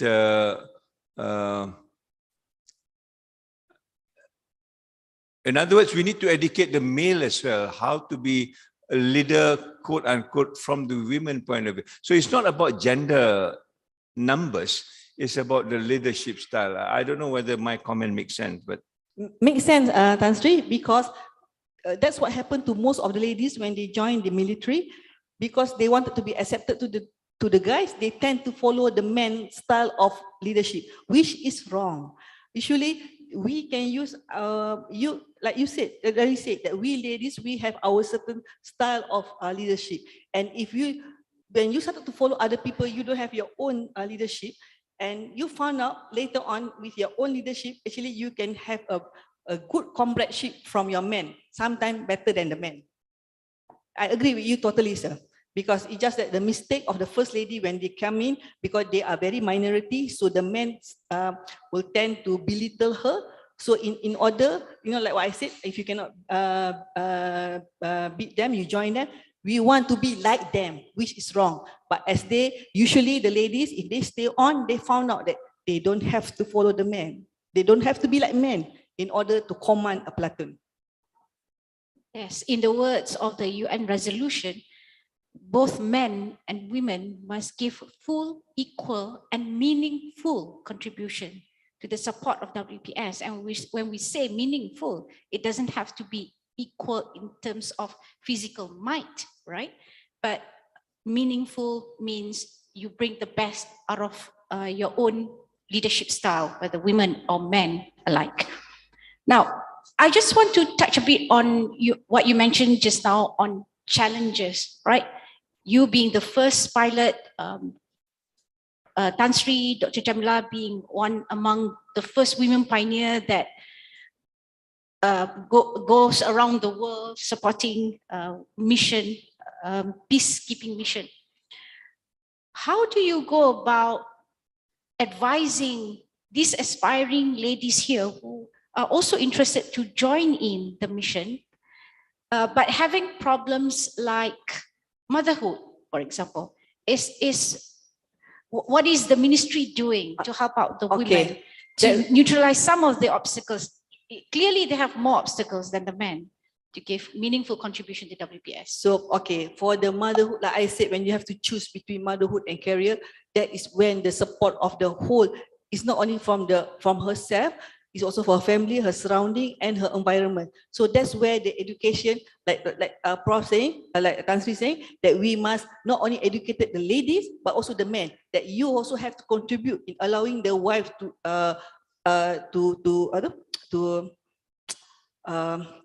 process. Like, you know, I would like to quote, this is my experience, right? When I was sent to Australia, at that time, when they offered me the course, they said, oh, very difficult to send this lady because she's a girl, then she will think of her family, she will cry, whatever.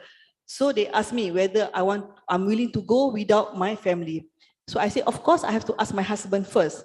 When I asked my husband, I said, I've been accepted for a course in Australia for a year, but you cannot come along. You know what he said? Hey, you go, I'll take care of the children.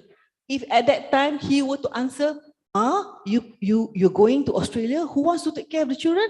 Then I would think twice. But I was blessed. I got a very understanding husband. So we need, I'm lucky because he has been trained, and also he has I'm sure his mother also support the situation. So in a way, the support of immediate is very important. For her alone is very hard. So that's why we said we need to have the education. The education is not to train the ladies, but also to train the men to understand. That's why I said the championship of the WPS should be led by a man in the Malaysian Armed Forces, because I think the men will be easier to convey whatever resolution that is needed to advance the WPS agenda. Any further questions? Yeah, yes, please, Your Excellency. General, thank you so very much to share with us not only inspiring thoughts, but experience in the field is very basic. It looks like very basic and normal to share with your husband, with your family, but this is maybe most probably the biggest, might be the biggest impediment if it's not the right timing or the right people or whatever. Thank you.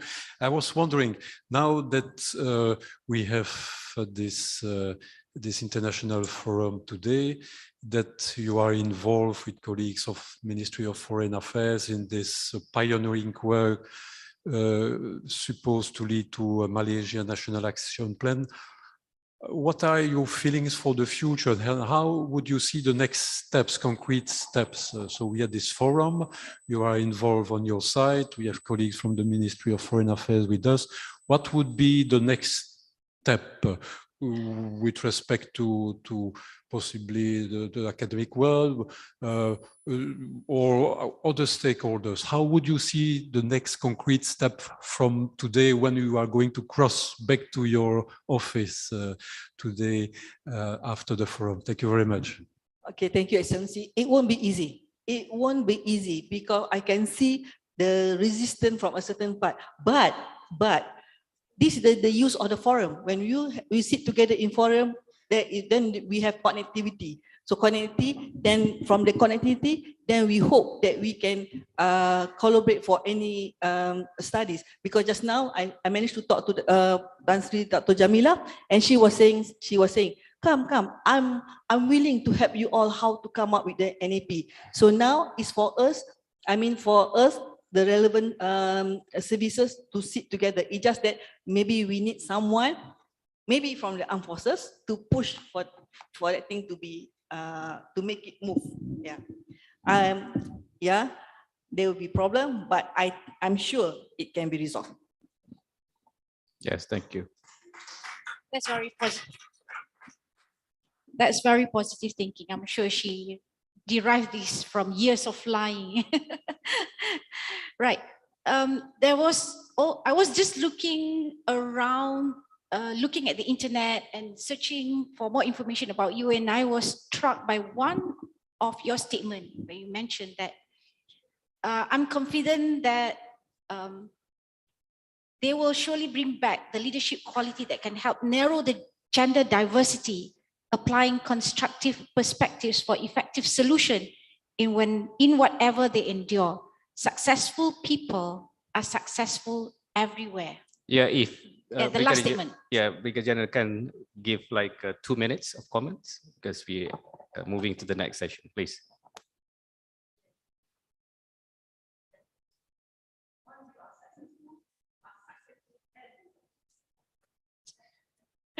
Sorry, yes, I believe that when you are successful everywhere. Doesn't matter house, home, everywhere. Thank you.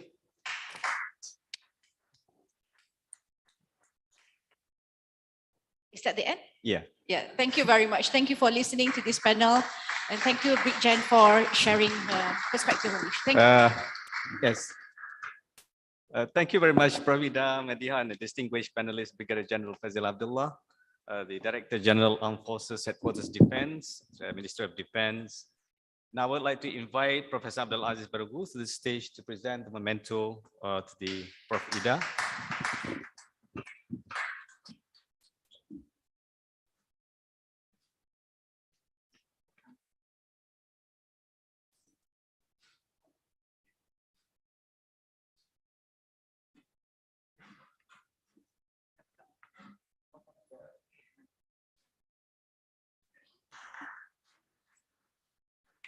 Brigadier General.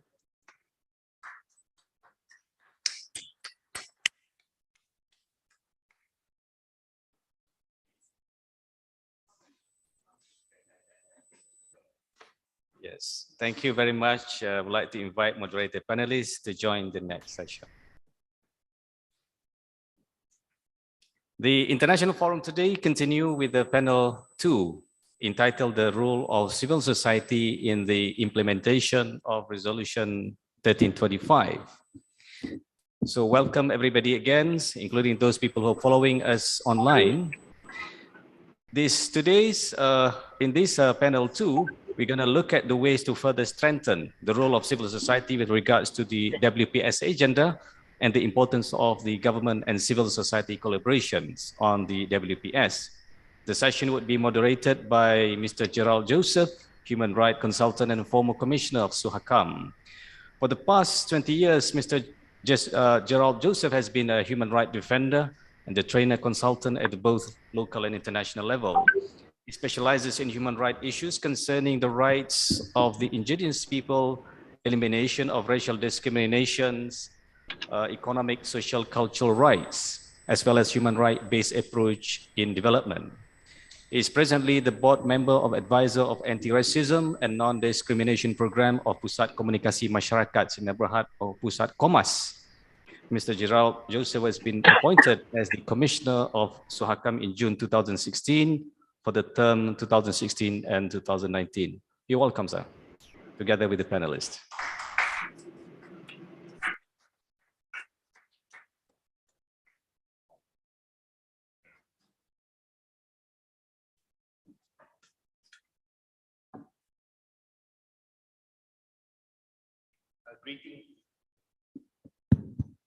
Greetings, good morning, Tan Sri Zul, our host here, the Dean, Ambassador Pascual, and everyone. First of all, thank you for putting this number 1325 in our minds. Honestly speaking, it was never in my mind until, I remember when the resolution was made, but we never did any work after that. So the very fact that we're having a discussion, I think, is the way to go forward. Malaysians, we need to ask what is this 1325 and put it on our agenda. So I think Brigadier General has been working hard, but we need to work harder for Malaysia to move forward. So I think we've given 40 minutes for this discussion. We have two panelists, and it is my pleasure to give you, well, as you said, Prof said just now, the academics CV is very long, so I'm not going to read it. So it's in your booklet. So, but it's my pleasure to have the discussion today on the role of civil society in implementation of resolution 1325 or 1325. And you know, the UN works with resolution. You can ask ambassadors here, they will fight for 2 days over one word, correct, Ambassador? For coming to agreement. So this is an agreement of governments. And so you must take it that it went through a long process. So we have a good document called Resolution 1324 on issues of women, peace and security. So sometimes we take it for granted. Well, Malaysia is peaceful, so beautiful, so nice. So why bother about this? But the point is we have to bother because women, peace and security is part of our everyday life, not only when the guns and the bombs are dropping, but already our work includes work of issues of security around the region, globally as peacekeeping force, but even our neighbors are not as peaceful. So there is a role in this, and what's the role of civil society today is what we're going to discuss. And with me here today, we have two excellent speakers. One is with me here, Dr. Koo Ying Hui. And Dr. Ying Hui is a senior lecturer and head of department of the Department of International and Strategic Studies, Faculty of Arts and Social Science, University of Malaya. She's worked on human rights, democratization, and civil society in Malaysia and Southeast Asia. Let's give her a warm welcome, a hand for Dr. Hui. Also with us on the TV, she's real, Ms. Dina Zaman, the co-founder of Iman Research, a Malaysian journalist, writer, whose aim is to examine the connections between society, religion, and perception in order to strengthen community resilience. Basically, is to tackle the difficult issues in Malaysia in a very deepened way. And the work of Iman Research is very impressive, and I've had a chance to work with her. So a big warm welcome to Ms. Dina Zaman online. Dina, good to see you online. So I think we've been given 40 minutes for this panel. We try to keep it to that. Each panelist will be given 10 minutes to speak. Then if you have any comments or questions, we will take a few, and then we'll try to wrap up. We started, I think, about 10 minutes late, so we'll try to keep within that time. So with that, gives me great pleasure to understand the role of civil society in the implementation of Resolution 1325. Over to you, Dr. Koo Ying Hui. Over to you.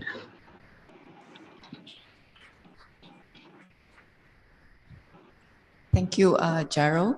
Hi, good morning, everyone. First of all, I would like to thank the embassies of Belgium in Malaysia and the ISTAC IIUM for inviting me today in this very important topic on the WS agenda. For my presentation today, I'm given two topics. That is one, what are the ways to actually further strengthen the role of civil society in regards to the WPS agenda? And the second one is to focus on the government civil society collaborations on this topic. First of all, I would like to talk about WPS in the context of Southeast Asia or ASEAN, but I would like to also include Timor-Leste in my discussion. As we know, all the 10 ASEAN members, including Timor-Leste, have their own structures and mechanisms to advance women's human rights.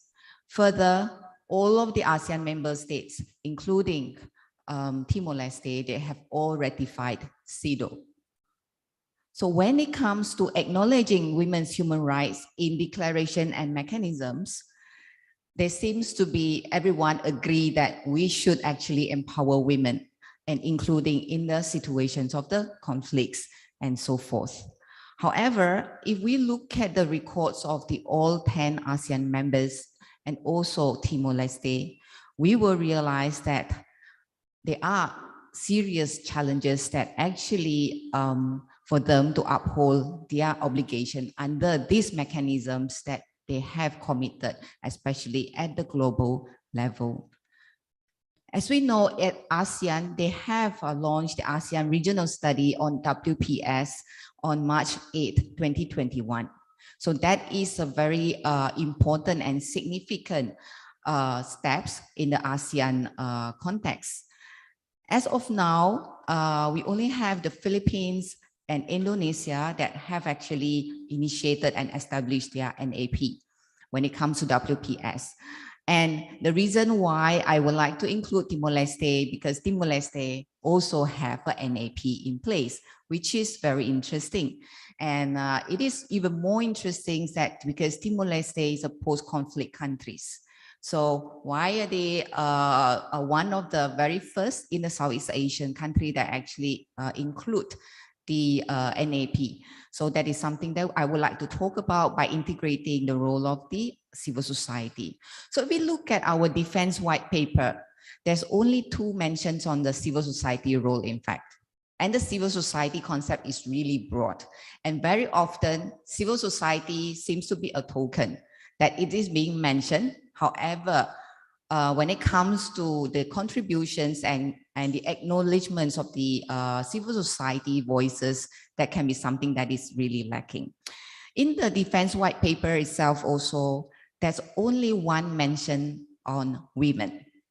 So our defense white paper was established in 2019, and actually 2 days ago I was in Midas that they had actually roadshow to talk about defense white paper to the public universities. I think that kind of initiative is still ongoing. Nevertheless, I must say I would like to concur with what Brigadier General Fazil Abdullah mentioned, that it is really time for us to also consider having a NAP. Now, I would like to move on to the first sections of my presentation, that is to look at how we could strengthen the role of civil society with regards to the WPS, rather than suggesting the ways, because there are so many suggestions that talk about, how civil society can contribute, perhaps through the dialogues and many other things. But I would like to approach these questions from a different perspective. I would like to share some thoughts on why civil society participation matters. And from that itself, I hope it can enlighten us on by reflecting the current practices for improvement. Because in all of the topics on women, peace and security, there's always a mention of civil society, but we hardly really see their voices are being brought out. I have 3 dimensions on this question. First, expertise. We all recognize the expertise of the women when it comes to this matter. However, when we talk about expertise, we refer to the participations of women and women civil society organizations in the WPS that brings to the fore civil society's capacity to actually be able to speak about the subject of WPS. And perhaps in a way that we need to recognize that sometimes government perhaps is unable or at times unwilling to do so. Recognizing women's expertise in the field of peace and security is a very important component of the WPS project. We should see the root of the participation norm in the contributor rights discourse. So I would like to approach these questions of expertise from the rights approach, that women have the right to actually contribute to these discussions when we talk about WPS. Simply because they have the expertise, they will actually enable or facilitate the achievements of the goals and objective under the discussions of this topic. So in order to have good rules, we should bring the experiences, reasons, and perspective that policymakers and government-appointed experts would not otherwise consider into the decision-making pointed process. So I have my own reservations when it comes to quota. Quota is something that is very subjective, and it might not reflect the actual implementation of it. So for instance, we have to really recognize the subject positions of experts to the civil society participation when it comes to the WPS. Moving on to my second dimension. As we see, the architecture of the WPS has an institutional home at the UN Security Council. However, the agenda lives in the civil society because it is nurtured and kept alive by the various civil society entities, both individual and collective, that are committed to the realizations on the hard-fought commitments that are represented in this principle. My second dimension is about ownership, in which, in fact, just now again, Brigadier General Fazila Abdullah mentioned about ownership in her speech that I recall. So ownership is very important when we talk about the role of civil society. When we talk about producing, let's say, the National Action Plan, it is not only owned by the government, in my perspective. It has to be multi-stakeholders, and in which civil society role is very crucial on this matter. My third dimension is about accountability.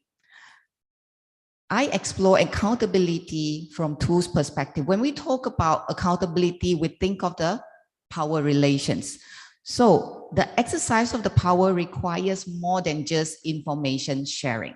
When we speak about the role of civil society, sometimes civil society actors are included simply because, you know, it's for the purpose of information sharing. It is to gather your experience, but it should be more than that.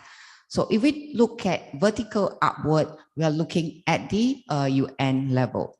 But if we look at vertical downward accountability, we should realize that it is, however, very much limited, in which, because while the civil society actors play a role in the monitoring commitments to the WPS agenda, the inability to participate and thereby influence decision-making restricts their function to one of the information sharing that we are talking about.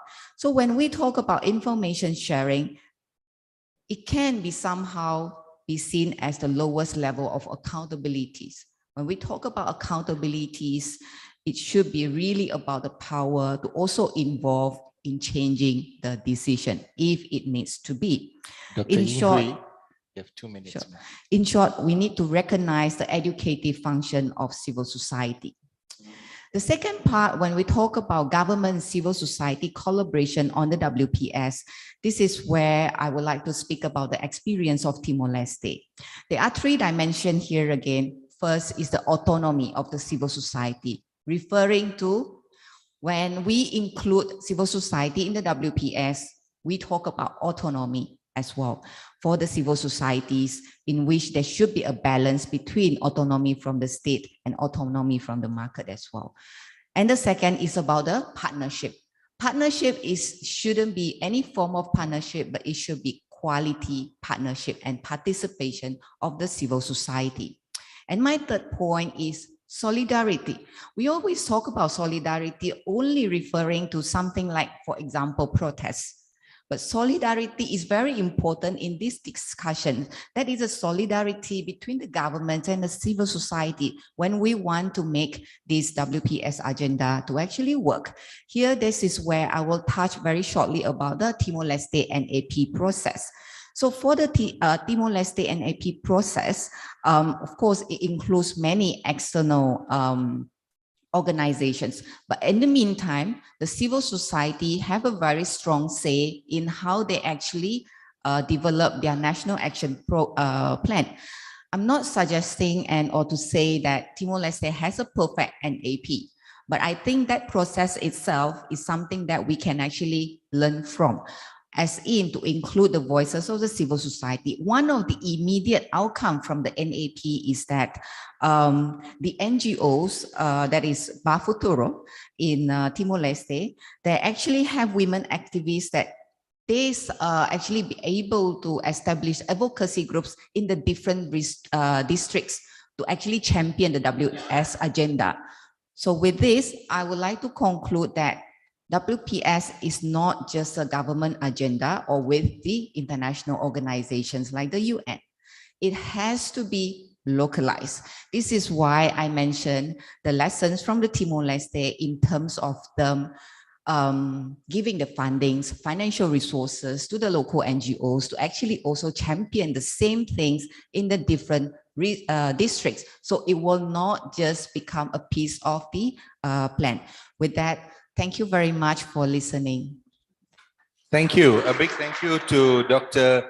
Koo Ying Hui for not only bringing the experience of Malaysia, but also in the region, Timor-Leste included, and the importance of the role of civil society, not as a symbolic actor, but a substantive actor to ensure that the quality of WPS flows right down to community and also as a check and balance to government. Thank you very much, Dr. Ying Hui. We continue with our next panelist, Ms. Dina Zaman, co-founder of Iman Research. Over to you, Dina. You have 10 minutes. Right. Thank you. Can you hear me clearly? Dina, can you Can hear me? No, We can't hear you, Dina. can you hear me? Wait, hold You on. hear me at all? Are you? No. Wait, we'll just check on this side. Dina, can you test your mic? 1, 2, 3. Yeah, Can you okay, hear- good, perfect. All right. We hear you. Okay. Right. Assalamu alaikum. Very good morning. I'd like to thank ISTAC, Professor Abdulaziz Bergod, His Excellency Pascal Gregoire, esteemed speakers, ladies and gentlemen. My presentation today would be rather light, and I'll talk to you a little bit about what I've been doing together with my fellow women peace builders. My presentation is light because I think I have COVID and I have to go for an RTK test after this. So so I will not be able to be here, I think, for the Q&A session, but I will do my best to share, what this whole what WPS is about and why it's important for Malaysia to be involved in this. Well, as we all know, and I'd like to thank His Excellency for inviting me personally. It's interesting to see how other countries in the West view the women peace and security agenda as well as the youth peace and security agenda. And I thought it was very interesting that for a country like Belgium that has not suffered from conflict, no recent history of armed conflict and all, is investing and is a key contributor to the UN's peacekeeping responses and missions and the NATO operations. Belgium actually, has already got a national action plan. And the drafting of the National Action Plan was coordinated by the Institute of the Equality of Women and Men and the FPS Foreign Affairs, Foreign Trade and Development Cooperation, in collaboration with the Ministry of Defense, the FPS Interior, and the SPF Justice, as well as consultations with civil society. The National Action Plan of Belgium identifies several overarching objectives to promote the implementation of an international regulatory framework, to integrate gender perspectives in the actions taken by Belgium in conflicts, peace, and security, to fight against all forms of violence against women and girls, and specifically sexual violence, and to encourage women to participate in processes regarding conflict, peace, and security. Now, that's what's happening in Belgium, but what is happening in Southeast Asia? I'd like to say that, personally, and also for Iman, we are new entrants to the peace building sector, right? We started this during COVID, and because of our colleague and friend Ibu Ruby Khalifa of Aman Indonesia, who said we need to have a Southeast Asian women peace builders network. No one is hearing our voices, the work we do, and you only hear it during conferences or over WhatsApp, so we need to make our voices louder. So what I did was in the last 2 years was learning from women peace builders. And to add on to this, just a scaling up of understanding the WPS agenda, I became a consultant, and I still am, to the Philippine Center of Islam and Democracy, UN Women's Project on, furthering and forwarding the WPS agenda in ASEAN. And I'm doing a little tiny, project together with USAID Prospect, basically to give my ideas, on how to further this agenda in the media. Now, a lot of people think that actually that, when it comes to WPS, and we heard earlier on that perhaps Malaysia is really, really way behind. But the truth is actually no. Let me just read out some stuff, some of the findings we found. Yes, we do realize that in the Philippines, right, the government is in partnership with civil society. They follow basic guidelines in NAP reporting. They also have a monitoring and indicator system. Having said that, their media, their business societies, and a lot of NGOs don't really understand what the WPS agenda is. So then you have Indonesia again, right? Indonesia, BNPT, has worked and consulted with Aman, Indonesia, and LIPI. There is a central coordination committee composed of relevant government agencies in charge of implementation. There is a peace agreement with Aceh. There's a Truth and Reconciliation Commission created. So you would think that, and I'm not going to go through every country because I've got 10 minutes. You would think that with these two countries, fronting this, that countries like Cambodia, Malaysia, and all are still way behind.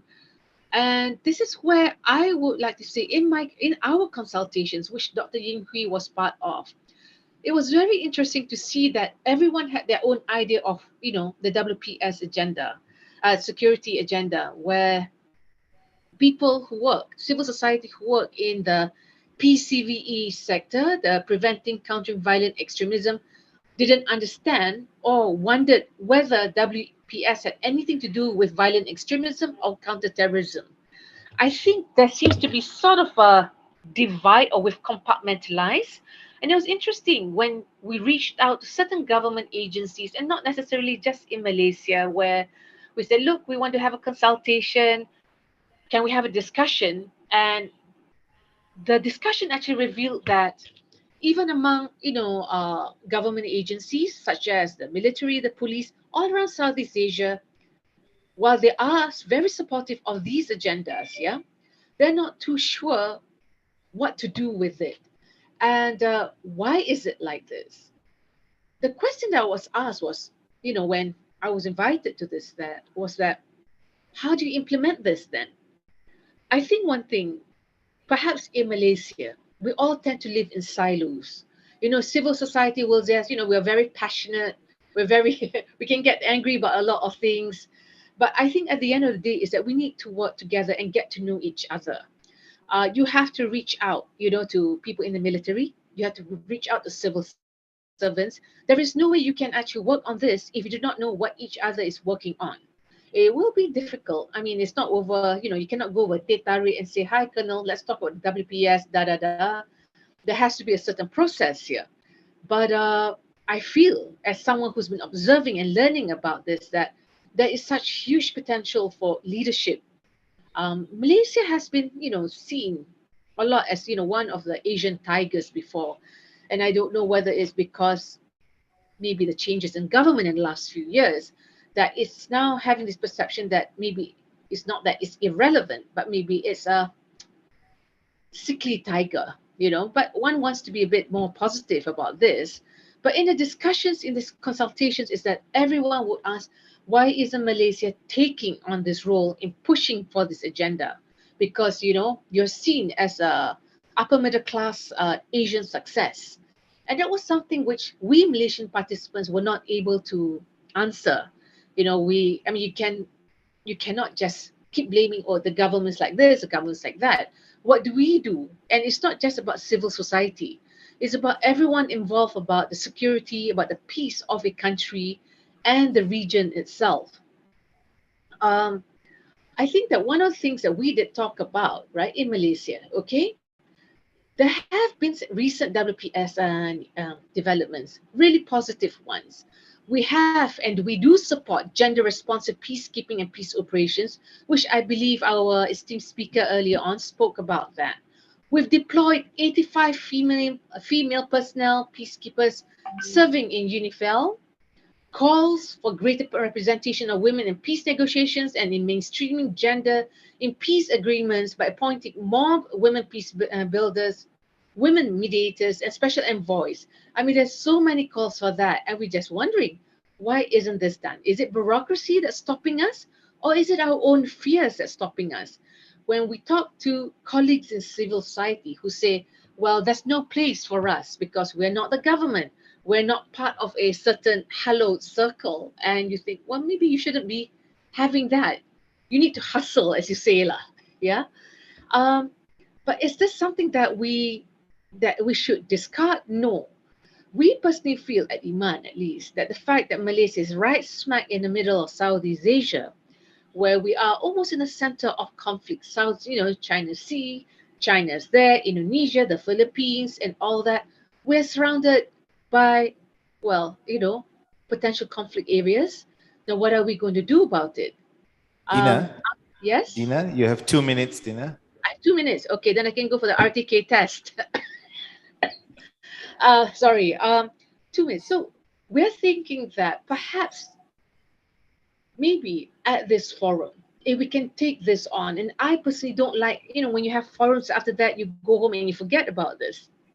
I'm hoping that we can actually work together, have a working group to push this and said, all right, civil society serves one unit, academics one unit, the military one unit, personalities like Tan Sri Dr. Jamila, who's had a lot of experience at leading, rescue missions and so forth, to say, look, this is what you have to do.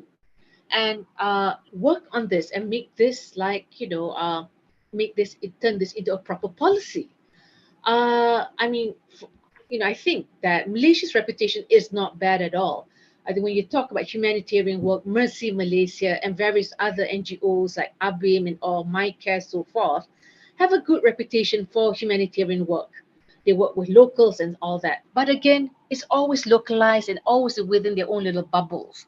Perhaps we need to move beyond these bubbles and work as one to push these agendas, not just the women, peace and security agendas, but also youth, peace and security. So I'm going to end there because I'm getting WhatsApp from everyone saying you have to go for your RTK test now. But I want to say thank you, everyone. Stay safe. Don't think just because everything, is an endemic now, you're not going to be, you're protected from COVID because, oh, well, I got it. So thank you very much. Goodbye. Thanks. A big hand to Ms. Dina Zaman. Thank you, Dina. All right. If this is the face of being COVID positive, then we are okay, right? Yeah. She's very jovial and happy. Take care. Get well, Dina. If you can stick around for a few minutes, it'll be nice. But if not, we do understand and keep well. So, friends, I think Dina and also Ying Hui gave us examples of around the country, some positive movements of integrating WPS in our country. The question mark is in Malaysia, how far have we gone? And I think Dina Zaman said the word she uses, we are not there, we are still behind. That's the word she used. And so the question is, are we working, but working in silos, in different bubbles? Is there a way we can come? And the question, I think, is linked to Ying Hui's question about the role of civil society. How much relevance, respect for the expertise, recognition of the real solid work? Because if civil society is recognized, by now the different agencies in the government would have already have them on board, even in the NAP development, to work with Brigadier General already as a start. So I think the point is we need to sit together in formal setting, not informal settings where we share ideas and say, thank you, goodbye, see you later. We really need to sit together. And I think the point made by both speakers is women CSOs in Malaysia really do have the expertise. And I can vouch for that. The last 30 years, they've done excellent work in advancing the role of women's rights in Malaysia. So with that, we've got a few minutes. Anyone who wants to take the floor, and today's floor is not just for women to take the floor, men also can take. And this agenda, WPS, doesn't belong to women, it belongs to all, because once we say it belongs to women, we lose the battle, because this is an integration of the equality framework of this right belongs to all of women, peace and security. So we have a few minutes. Any comments, any thoughts? You can take the mic. If there is something on the chat box, moderator, if you can let me know. I cannot see the chat box. If there is a question there, can someone let me know if there is? Are you coming to the mic? No, you're not coming. I was trying to encourage you to come to the mic, but she walked past the mic. Okay, anyway, it's a good start. Please go ahead, Ansri. Go ahead. Front and the back.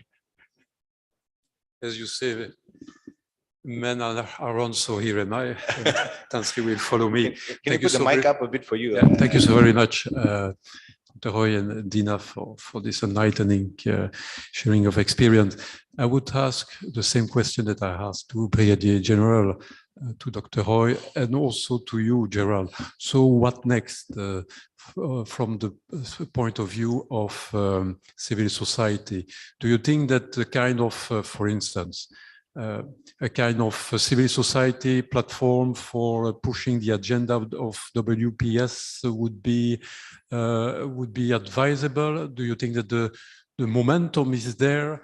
How would you see it concretely? What next? Thank you. Thank you, Ambassador. Tan Sri, you want to take the floor? I can take 2 or 3 and then I'll give it to Dr. Ying Hui to make some final Thanks, comments. Dr. Koo and also Dina. My issue as an observer on CSO, basically, I think our problem in Malaysia is a question of stigmatization. When you talk about civil society, immediately you become anti-establishment. And that's really a difficult balance to come in. And secondly, I think the very point that you talk about on autonomy, how autonomous are civil service. Sometimes you find that the civil society themselves are funded by other groups, and all this idea of suspicion and skepticism comes in. I mean, I want to bring my own experience when we were in Penang, when I was a student, and we talk about the Consumer Association, for example, CAP. And they are really on authority on their own. They speak very much on issues. They are without fear or favor, and they have got a kind of a credibility that we can hang on to. I think we need to arrive at that before we can even, come into the whole question of getting confidence of the people who are speaking for. I just want to have your comment on that one. Thank you. Thank you. I will claim some fame by saying that I'm in the same university with Tan Sri in USM before, but many decades different. Yeah. Thank you.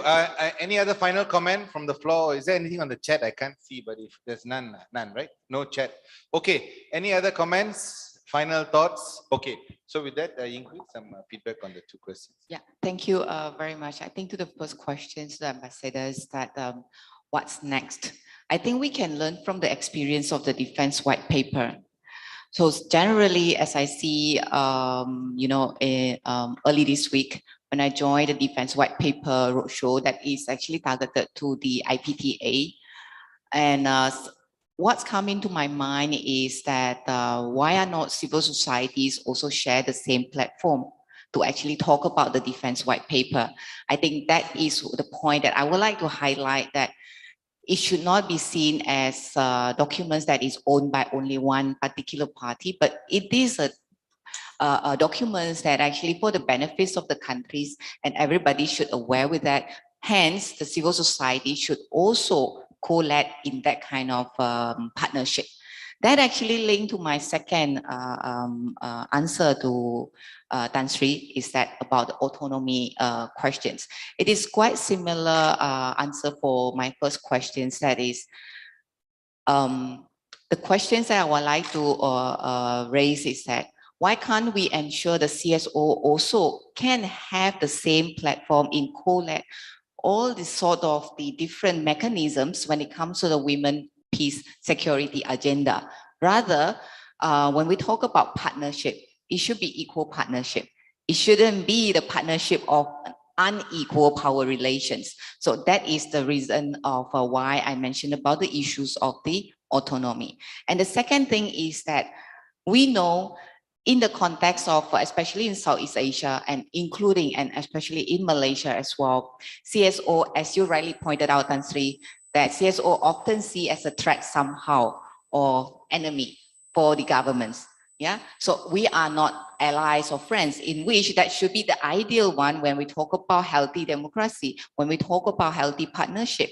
So there is a need for respect for the independence of the CSO, because when we talk about autonomy, it's intertwined with the issues of independence. So I think supporting open and transparent public debate without repercussion is very important if we want to push this forward, to have the civil society together with the governments in developing, if let's say we move to the NAP for the Malaysian context. Thank you, Dr. Ying Hui. And I think, I'm sure Dina Saman also echoed this. That brings us to bring this discussion to a closure. The question of what next. There are many platforms, Ambassador, already moving. And when the National Action Plan for Human Rights, that was a process set by government many years ago, a lot of, as Ying Hui suggested, multi-stakeholder involvement, but it cannot be a symbolic multi-stakeholder. You cannot invite them and say, thank you, we will do everything. So now the National Action Plan on Business and Human Rights also started as a National Action Plan on I think trafficking or On forced labor, yes, thank you, thank you. So, but the meaningfulness of participation is first starts with the respect, recognition, and also the ability to sit with people who have a different viewpoint. And in an academic framework, this is what you celebrate most, right? Discourse. People come in with critical viewpoint, and I think government agencies must be comfortable that, okay, you have a different viewpoint, let's talk. We'll find something that is good for the country. And let me tell you that CSOs are actually patriots.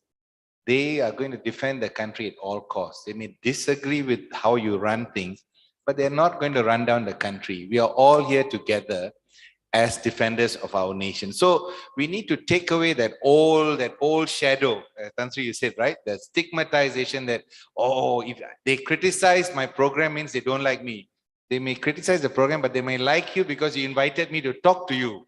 And I think this is what a new culture that I think the WPS could also initiate, a new culture of listening, of sitting together, of dialogue. I think this resolution can help processes to make it more meaningful. So Brigadier General, you have a role to play in opening up more channels, telling the Defense Ministry and other ministries, we are ready. Civil society is always ready to partner.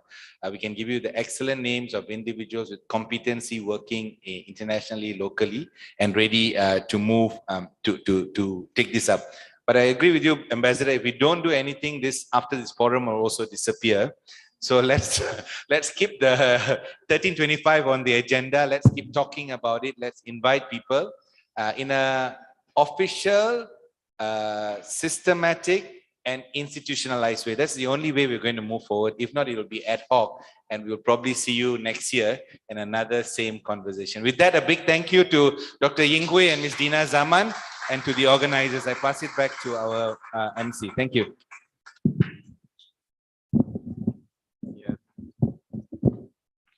Yes, please join me in thanking the moderator, Mr. Jiraj Joseph, Human Rights Consultant, former Commissioner, and also Dr. Khoi and Dina Zaman. With that, I would like to invite the Professor Abdul Aziz Barghouth to the stage to present a memento.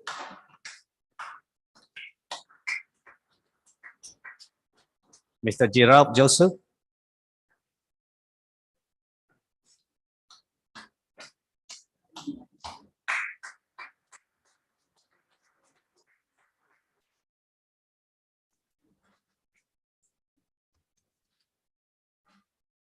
Dr. Koh Ying Oi.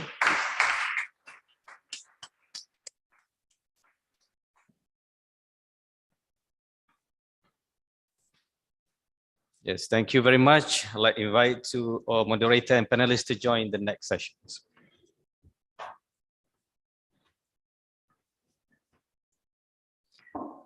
Ladies and gentlemen, and also participants in the YouTube and Zoom, now we come to the panel 3 of our program today. It's the panel discussion will be focusing on regional and national action plan, a learning process, based on regional and national experiences in drafting, implementing, and following up 4 consecutive NAP with a focus on its strengths and challenges. And would be moderated by Ms. Karima Al-Qari, United Nations Resident Coordinator in Malaysia, Brunei, Darussalam, and Singapore. Ms. Al-Qari brings to the position more than 20 years of international development experience, acquired at the United Nations externally. Within the organization, she most recently led the 2030 Agenda Division, a United Nations Economic and Social Commission for Western Asia, a role she assumed after managing the population and development portfolio, pioneering the work of the Commission on International Migration, Population Aging, and Youth Empowerment. She was previously a regional advisor on the governance and project coordinator at the United Nations Development Programme. And before joining UN, Mr. Al-Qari was the lecturer at Al-Qawain University in Morocco. She has also worked at a think tank engaging with the government, civil society, private sector, academia, youth, and international organization on the country's development issues. Let us welcome Ms. Karima Al-Qari and the panelists to the session. Please welcome.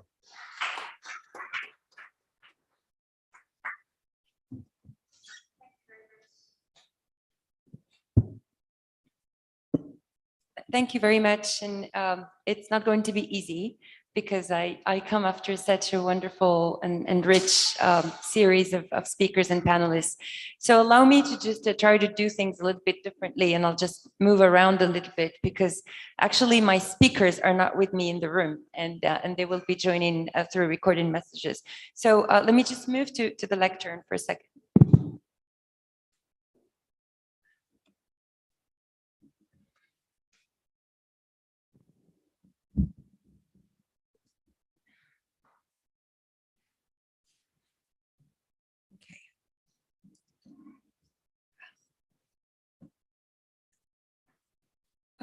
Good morning again, and thank you for having me here. And I want to start with a word of appreciation to the organizers of this important forum for engaging with the United Nations in Malaysia as we work to advance the Women, Peace and Security agenda in its global, regional, and country dimensions. I'm pleased to join you today, and thank you, Tan Sri, thank you, Professor Berhut, thank you for hosting us here today. And I'm pleased to join you to celebrate UN Security Council Resolution 1325, 2 decades and 2 years of efforts to integrate women and their perspectives in peace and security. As I said, we've heard from a broad range of experts and speakers this morning on the important role of women in the prevention and resolution of conflicts, in peace negotiations, in peace building, in peacekeeping, in humanitarian response, in post-conflict reconstruction, and in the consolidation of democracy. And before I give the floor to our distinguished speakers to share their experience with national and regional action plans, which is the topic of this session, allow me a few introductory thoughts on the subject and perhaps also a little bit of synthesis from this morning. The Women, Peace and Security agenda was founded on the precept that peace is fundamentally linked to equality between women and men. That's the precept, that's the foundation of it. Now, today there's a wealth of evidence and growing understanding that inequality in all its forms exacerbates conflicts and insecurity. And we've seen this in the region that I come from with the Arab Spring. What triggered that was a sense of inequality. There's also evidence that shows that the full and equal participation of women is crucial to achieving sustainable peace for all, and we've heard a lot of examples this morning. Resolution 1325 provides a framework and clear mandates for member states of the United Nations and a broad range of stakeholders, including the entities of the UN system, but also civil society and others, to act upon. In 2002, so 2 years after 1325 was adopted, the Security Council began encouraging the development of what are called NAPs, National Action Plans, as a tool that member states could use to chart their pathway to fulfilling the resolution's objectives. There are currently around 100 national action plans on women, peace and security, a dozen of which are in countries within the Asia-Pacific region. 2 ASEAN countries, Indonesia and Philippines, and we've heard earlier, have developed and are implementing NAPs. And we were pleased to hear during the Security Council on March 8th of this year, there was an open debate on women, peace and security. We heard from the ambassador of Malaysia to the UN that Malaysia is also preparing a national action plan on women, peace and security. And I want to actually take it as a serious commitment presented to the Security Council that Malaysia is actually working and about to engage on that. So great, and we look forward to partnering on this. Regional action plans are also crucial in mobilizing regional efforts, but also in supporting national implementation. That momentum that is created at the regional level trickles down very often to the national level, creates that momentum. And it is a fundamental pillar to achieving sustainable peace, security, and development for all at the regional level because of the transboundary and cross-border issues of security, but also the commonalities of concerns and of culture and other. 11 regional organizations today have adopted regional action plans, And we are hearing and very much encouraging, and we will be hearing from our speaker about ASEAN possibly being the 12th regional body that adopts a regional action plan. So a lot has happened over the past 2 decades. But as we look ahead, we must focus on implementation, and this was reiterated this morning by several speakers, including Ambassador Pascal Grégoire. We must accelerate our efforts because around the world, we are seeing regression. We're not seeing progress. We're seeing protracted conflicts, extreme poverty, shrinking civic space, the rise of authoritarianism, the reversal of hard-won gains on women's rights, basic rights such as access to education and health.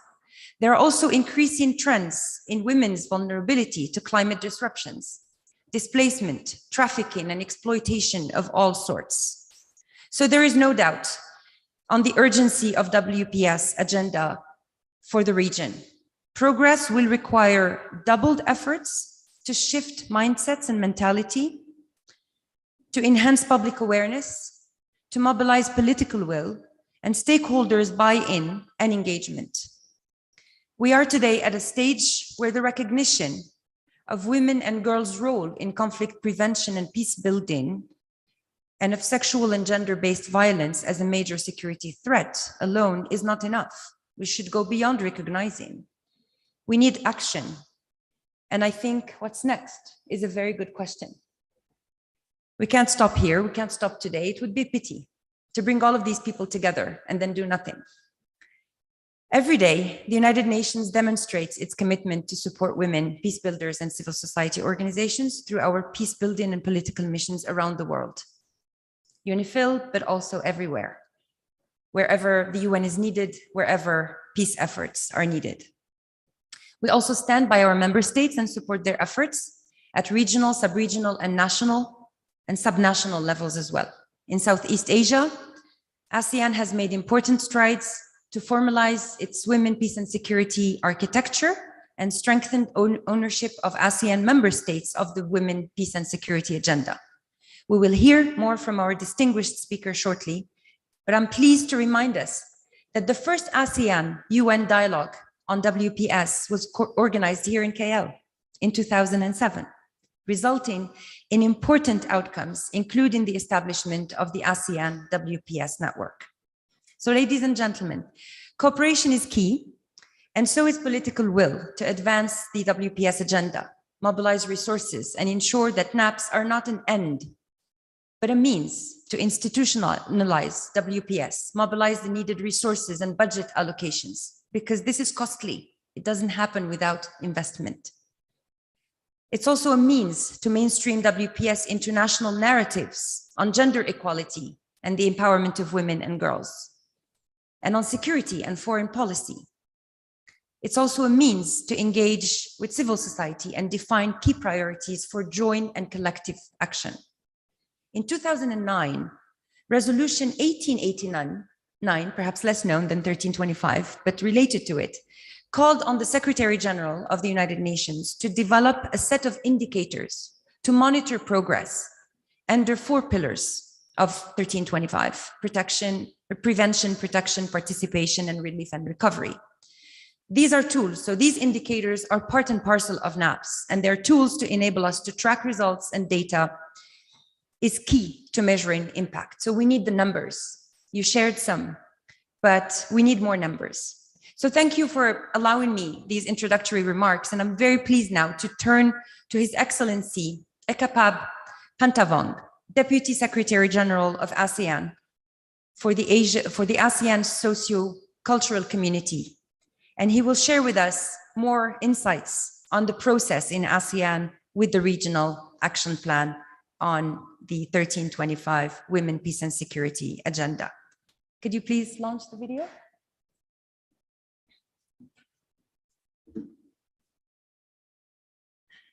Excellency, Madam Ambassador Geraldine Byrne-Nassen, the Republic of the Islands, Permanent Representative to the United Nations, Ms. Karima Al-Ghori, United Nations Resident Coordinator in Malaysia, Brunei Darussalam, and Singapore, representatives from the diplomatic missions in Malaysia, international organizations, civil society organizations, and the academia.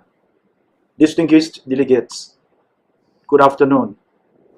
It is my honor to join you at the International Forum on the Sustainable Women, Peace and Security to share about the development of the ASEAN Regional Plan of Action on the Women, Peace and Security.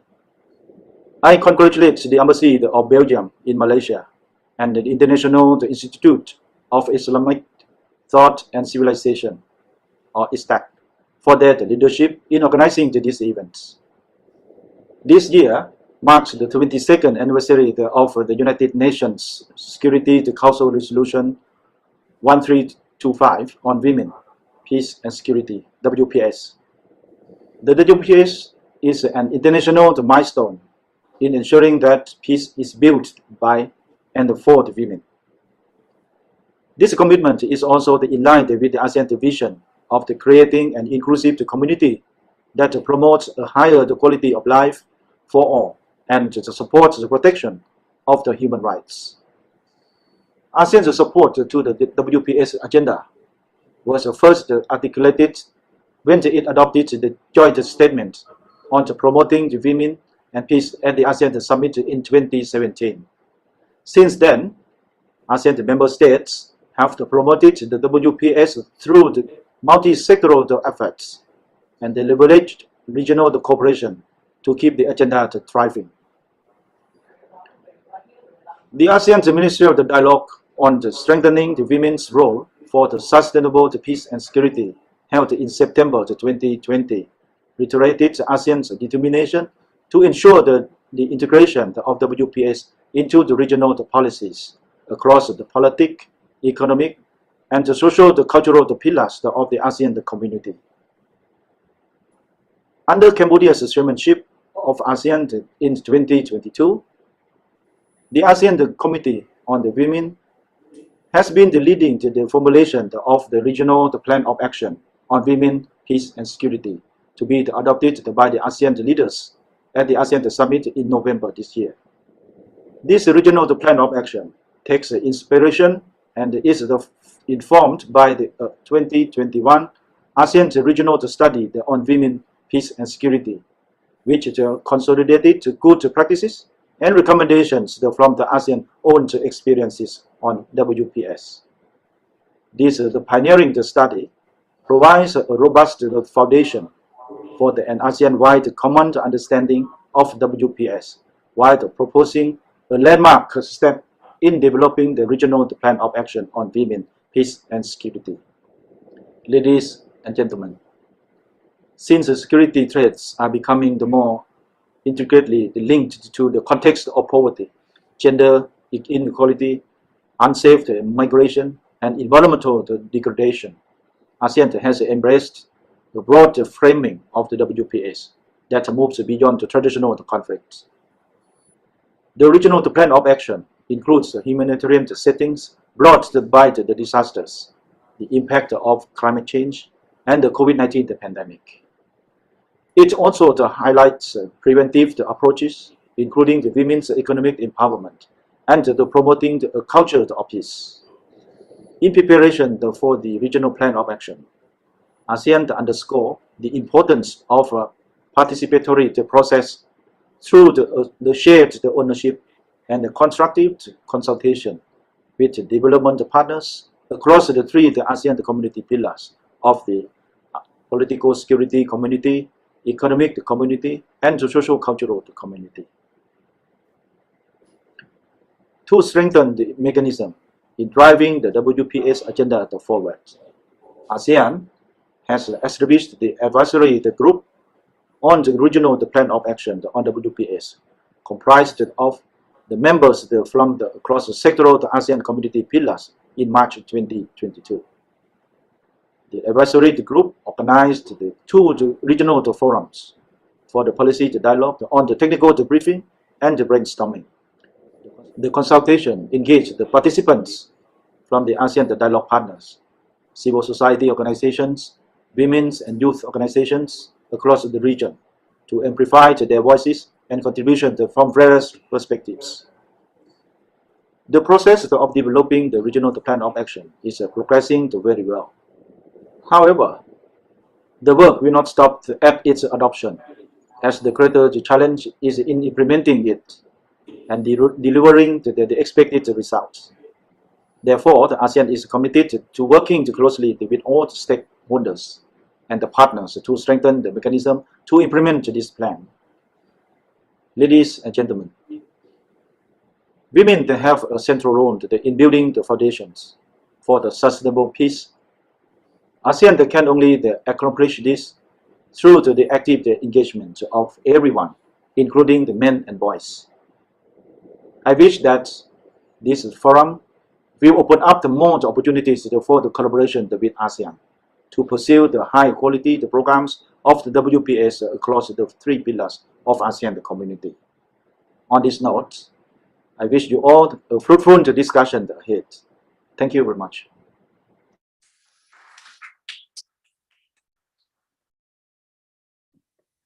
I thank His Excellency Ekapap Pantavon for sharing these useful insights into the experience of ASEAN.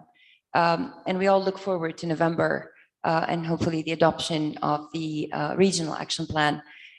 He also highlighted the participatory approach and that was adopted and the multi-stakeholder consultations, but also the broader framing of WPS in ASEAN, making it more anchored into the context of the region, linking it to the humanitarian settings, but also to natural disasters and to COVID-19.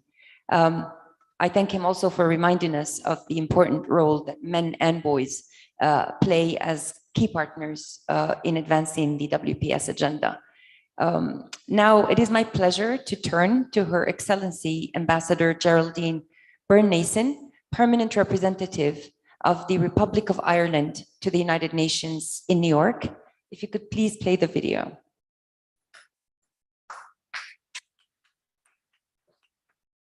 Hello to all of you gathered for this very important event today. My name is Geraldine Byrne-Nason and I'm the Permanent Representative of Ireland to the United Nations in New York. I'm leading our team as we navigate our way through a 2-year term on the UN Security Council. I'm very grateful to the Embassy of Belgium in Malaysia and to the International Institute of Islamic Thought and Civilization for inviting Ireland to address all of you. From New York to Kuala Lumpur, it's an honour to share the Irish perspective on women, peace and security and our agenda as we get together for this insightful and informative meeting. I hope that the lessons I share will help inform your discussion, maybe even spark some ideas over the course of today's events. Ireland has a rich and sometimes challenging history with the Women, Peace and Security agenda. Our approach to what we call WPS has been informed by the brave work of women confronting conflict on our own island of Ireland towards the end of the last century. Despite playing a central role in peace building in their own communities, women were often locked out from the formal processes that they were trying to support. Instead of waiting for an invite that frankly may never have come, women from both sides of the political spectrum banded together and made their way to the negotiating table. Their presence and dedication ensured strong social provisions were embedded in the peace agreements which emerged. It made us truly understand the significance of guaranteeing the full, equal and meaningful participation of women before, during and after the peace process begins. This is not just a nice to have, but it's an essential part of building sustainable peace. It's been a proven fact that the participation of women in peace processes leads to longer, more durable peace. To ensure that we continue to learn from this, Ireland has been continuously working to improve and advance its strategy nationally and internationally on WPS. In New York, Ireland co-chairs the UN Security Council work on women, peace and security in an informal experts group alongside Mexico. This group offers an opportunity for Security Council experts to discuss with UN officials the gendered dimensions of conflict. Our work there brings added depth and a more gender-responsive lens to discussions on WPS at the Council proper. At country level, we are committed to advancing women, peace and security through National Action Plans, or NAPs as they're known. These are the maps that show how the WPS agenda can be used to create a more gender equal and a more peaceful world. Ireland is currently, remarkably, on the third NAP, which has required a constant process of consultation, work to review, and most importantly, work to implement. Our teams work tirelessly to identify gaps and areas for strengthening. We want to ensure a consultative process that's inclusive of a range of voices directly impacted by the agenda. And to do that, the Irish Foreign Minister has appointed a working group which consists of 50% of government representatives and 50% of representatives from civil society. Part of the reason of having civil society there was really important that we want to hear from those directly involved, from those women who have experienced conflict firsthand and who can bring diverse backgrounds and share their experiences. It's of utmost importance to us that these voices are heard and, critically, that those voices are heeded. However, as we know, developing a national action plan is just one step of the journey. To arrive at the destination, dedicated resources and commitment to implementation are constantly required. We have sought to ensure accountability on implementation by taking a three-pronged approach. First, ensuring that we have comprehensive monitoring, a framework for comprehensive monitoring. Second, by putting in place an oversight group, which, as I said, includes that 50-50 makeup of government and civil society, and we have an independent chair. And third, by delivering on an annual report on progress presented to the Irish Parliament. This is an important step. This plan is high in ambition, and it doesn't come without challenges. Clearly, COVID-19 has certainly caused disruption, and ensuring balance among all stakeholders is very, very important. And then, of course, the national picture is just one part of the puzzle. While we can certainly learn from other countries, we can also look at what's being done at regional and international levels and take our experiences from there also. Earlier in June of this year, I spoke at the Security Council in a debate organised by the Presidency Albania on using regional organisations to advance the WPS agenda. There we heard from leaders of various organisations, institutions who are working to pioneer WPS throughout their region. We learned a number of important new examples of benefits of intra-regional cooperation on WPS. From our own perspective, we have greatly benefited from the European Union's work on WPS, and we have long partnered with the African Union also on this same challenge. We applaud the efforts to advance WPS through regional strategies. There are currently 11 such regional plans in operation, and there's about to be a 12th now with the addition of ASEAN to this group. We want to highly commend the leadership of ASEAN on this initiative, as we know that regional initiatives can really act as a guiding light and help to kick-start national initiatives and promote WPS. So I hope that sharing some of these thoughts has given you a small insight into Ireland's journey with women, peace and security, and maybe shared some lessons with you that you can take forward for your own considerations. Garamila Mahagav Galer, thank you all very much, and best wishes from New York.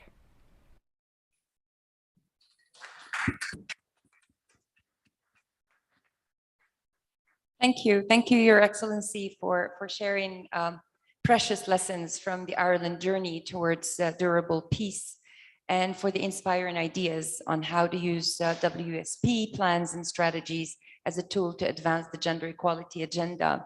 And I just want to highlight perhaps one point in terms of the process, in terms of Ireland's journey with its several NAPs, is the role of Parliament and the role of various institutions that enable a framework of accountability in terms of how the national plans are implemented, monitored, and their impact evaluated.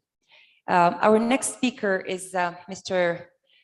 Jeroen Vergelen, Deputy Director General of Multilateral Affairs at the Ministry of Foreign Affairs of the Kingdom of Belgium. We will hear from him on the experience of Belgium, lessons learned from 3 NAPs, and a recently adopted 4th one, and also on the complementarity of national, regional, international efforts for the realization of 1325. If you could please play the video. Thank you. Your Excellencies, distinguished guests, ladies and gentlemen, it's great to be joining you from Brussels to participate in this panel. I would like to thank the organizers for inviting me. Since the adoption of the United Nations Security Council Resolution 1325, global attention to the Women, Peace and Security agenda has increased dramatically, as have the number of analyses, reports, debates and follow-up resolutions.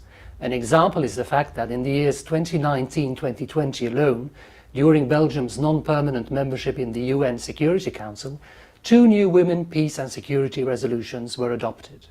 However, in my intervention in this panel, I would like to go beyond the texts, resolutions and high-level roadmaps and focus on what matters most, the implementation on the ground. In this regard, we all know that despite the important work that has been done, we cannot be satisfied. Conflict-related sexual violence is still widespread, and survivors are most often left without justice or support. Women continue to be marginalized in peace and security processes, and even today, peace agreements are adopted without regard for the needs and priorities of women and girls. And we are all witnessing the global backlash and increasing regression against gender equality and women's rights. This is why the Women, Peace and Security agenda remains a priority for Belgium. To ensure the implementation of this agenda and to close the gap between rhetoric and action, Belgium adopted its 4th National Action Plan in March 2022, covering the period 2022-26. As with the previous plans, the implementation applies both at the national level and in Belgium's international policy towards partner countries of Belgian Development Corporation, towards international organizations to which Belgium is a member, countries where Belgian armed forces are active, as well as countries with whom we have bilateral relations. The plan includes many lines of action that should contribute to improving the situation of women in pre- or post-conflict areas through strengthening the international normative framework, gender mainstreaming in Belgian initiatives regarding conflict, peace and security, combating all forms of violence against women and girls, and promoting women's equal participation in decision-making. Looking back to the development and implementation of 4 national action plans in Belgium, I need to admit that it was not always a smooth process. We encountered many obstacles and learned by doing. I would like to use this opportunity to share with you 4 of the important lessons learned for the success of NAPs. First and foremost, political will is essential. Leaders should be aware of the WPS agenda and its relevance to the broader country goals. They should recognize women and girls as agents of change and take steps at the highest level to advance the Women, Peace and Security agenda, including by supporting the development and implementation of a national action plan. Second, cooperation with civil society and academic experts is a key factor for success. Women organizations, women human rights defenders, and women peace builders have been at the origins of United Nations Security Council Resolution 1325 and play a vital role in realizing change. Also in Belgium, civil society has been actively involved since the very beginning, amongst others with relevant input on the specific WPS-related needs in Belgium and partner countries, local trends and evolutions, and the importance of inclusivity. Third, Belgium recognizes the centrality of the WPS agenda to a broad range of contemporary global peace and security challenges. Our national action plans do not only consist of action lines on peace and conflict, but also focus on issues such as countering violent extremism, addressing climate change-related security risks, combating trafficking, and tackling the COVID-19 crisis. Fourth, and more on a practical level, I would like to stress the importance of clearly defined roles and responsibilities. The elaboration and implementation of national action plans in Belgium is coordinated by a formal WPS task force consisting of representatives from all participating ministries: the Ministry of Foreign Affairs, Foreign Trade and Development Cooperation, the Institute for the Equality of Women and Men, the Ministry of Defense, the Ministry of Internal Affairs and the Ministry of Justice. Implementing the National Action Plan is therefore not a one-man or one-woman show, but an embedded and coordinated endeavour with clear responsibilities and accountability. Such an ambitious plan over such a period necessarily requires follow-up. To this end, regular consultations take place between the departments concerned as well as with the external actors. The Belgian Action Plan includes one chapter on monitoring and evaluation. Indicators are assigned to each and every line of action, and an annual progress report is submitted to the Federal Parliament and can be consulted online. Moreover, accountability is not limited to the national level, but also through reporting on regional action plans, such as those of the European Union and NATO, and through regular reporting towards the United Nations. In conclusion, while the design, implementation, monitoring and evaluation of a national action plan on women, peace and security can seem a daunting task, it is of vital importance to the realization of UN Security Council Resolution 1325. Following the implementation of 4 national action plans in Belgium, we can detect a policy-wide and systemic change. Over the years, the NAPs and supporting trainings instigated increased awareness amongst policymakers and politicians on this important topic. The NAP serves as a practical tool and instruction for policymakers with expertise in different domains, who can now ensure WPS integration in their daily jobs, in alignment with national gender policies and security sector priorities. Finally, what is written and measured is more likely to be prioritized. The implementation of an NAP leads to increased visibility and accountability for the WPS agenda and therefore automatically strengthen commitment. Worldwide, more than 100 UN member states and regional organizations have adopted a 1325 action plan or are in the process of developing one. Of course, this opens the door to opportunities for collaboration and the exchange of experiences amongst like-minded countries, not in the least in the context of the WPS Focal Points network, in which both Malaysia and Belgium participate. Belgium stands ready and hopes to continue this dialogue and exchange experience to further the actual realization of this important agenda. Thank you very much.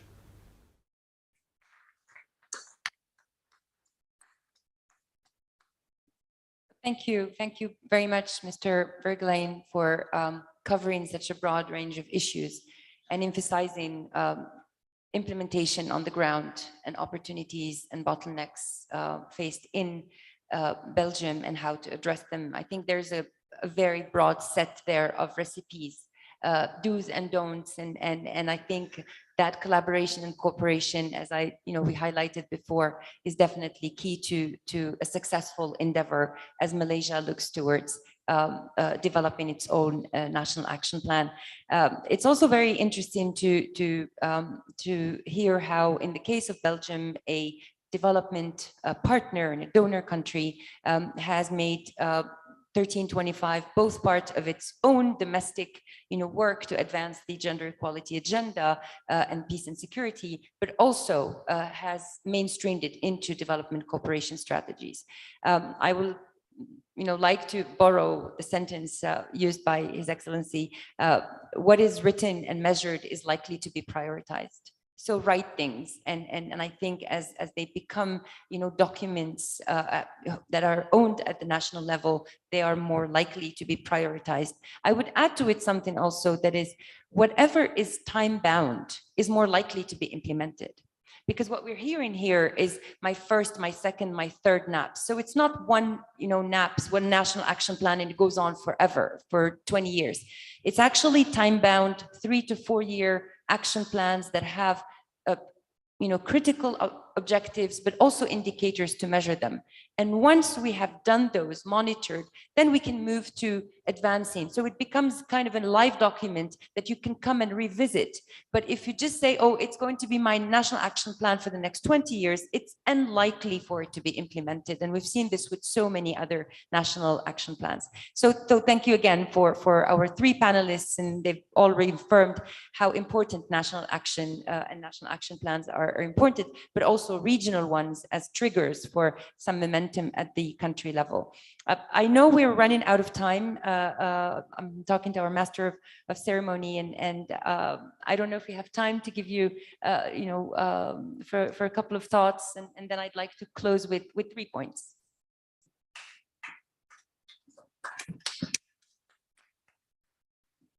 Frankly, Karima, I could not do better than you have done.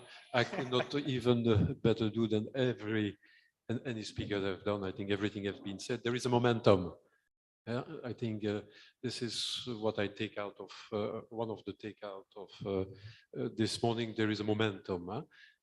Ministry of Ambassador of Malaysia, the permanent representative at the United Nations, mentioned that Malaysia is working on it. Brigadier General is ready, steady to go to work on it. Civil society as well, academic world represented here today also. So I think what next, Karima, but this is up to each of us. And definitely I can assure you that with our strategic partner, ISTAC and IIIUM, after this session, and in close cooperation with each of you, we will debrief, but we will mostly brainstorm on what next concretely, how we can help. The Embassy of Belgium is, of course, at your disposal, the civil society, academic world, UN, other organization, Ministry of Defense, Ministry of Foreign Affairs as well, for any support or any exchange of view anytime. This said, don't know how much time. Yes, you have to close. Please.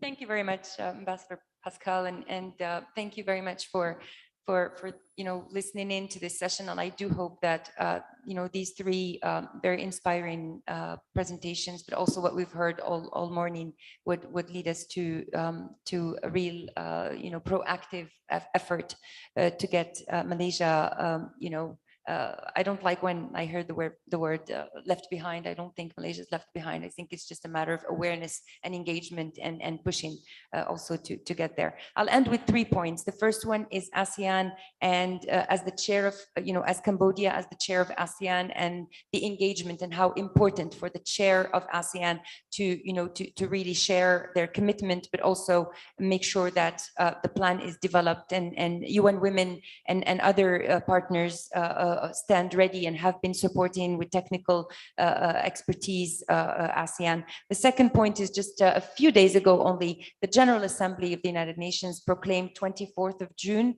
of each year as the International Day for Diplomacy, for Women in Diplomacy.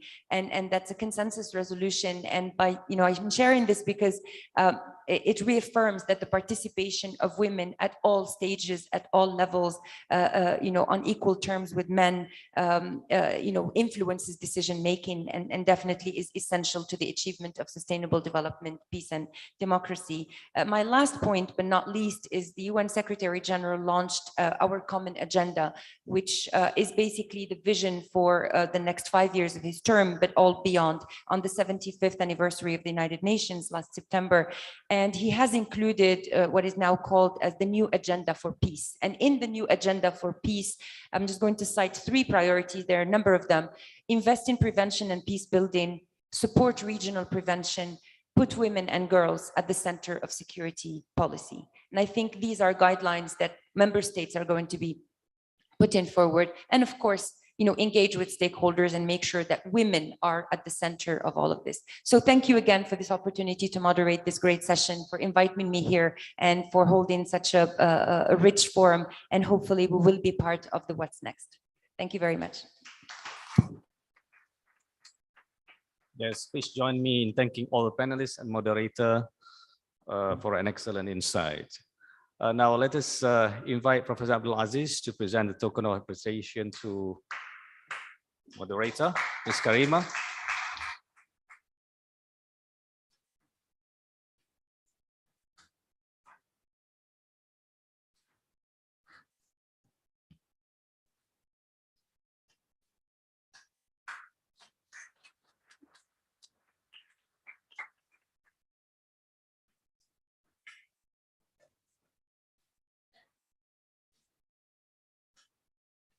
His Excellency Pascal.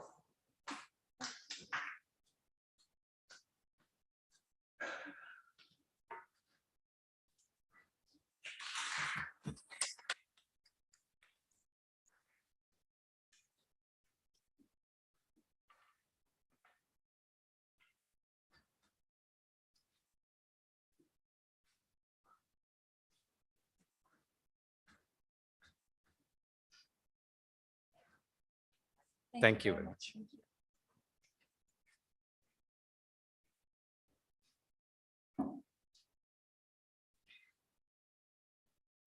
Ladies and gentlemen,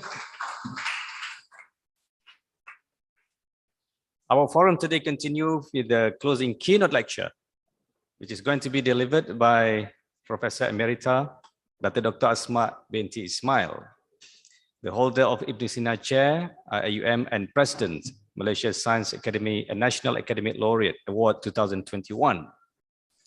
Professor Asma will speak on women leadership for societal transformation. Professor Datuk, you're welcome.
PowerPoint tu tak ada.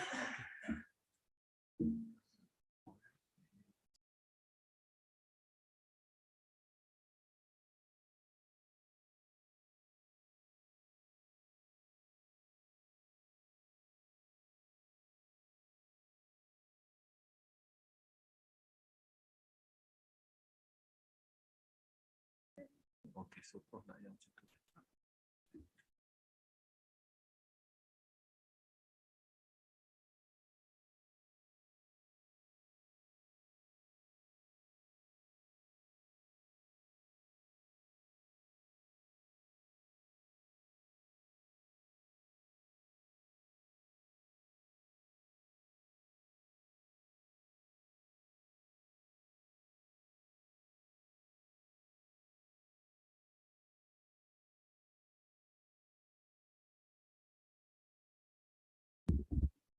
Bismillahirrahmanirrahim. Assalamualaikum warahmatullahi wabarakatuh. Salam sejahtera.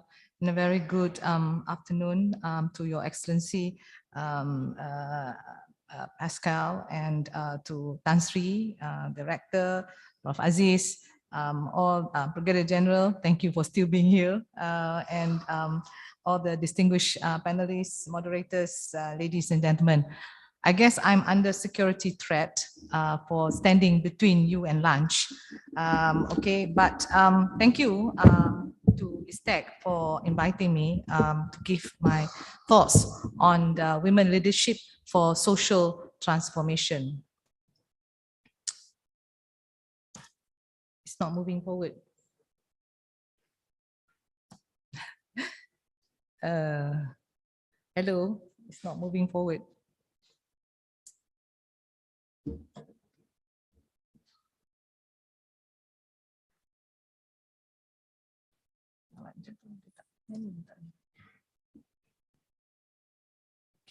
All right, I'll be covering a bit, I guess. The topic that's given to me is probably to answer what's next, probably also to answer what's in between while the National Action Plan being prepared.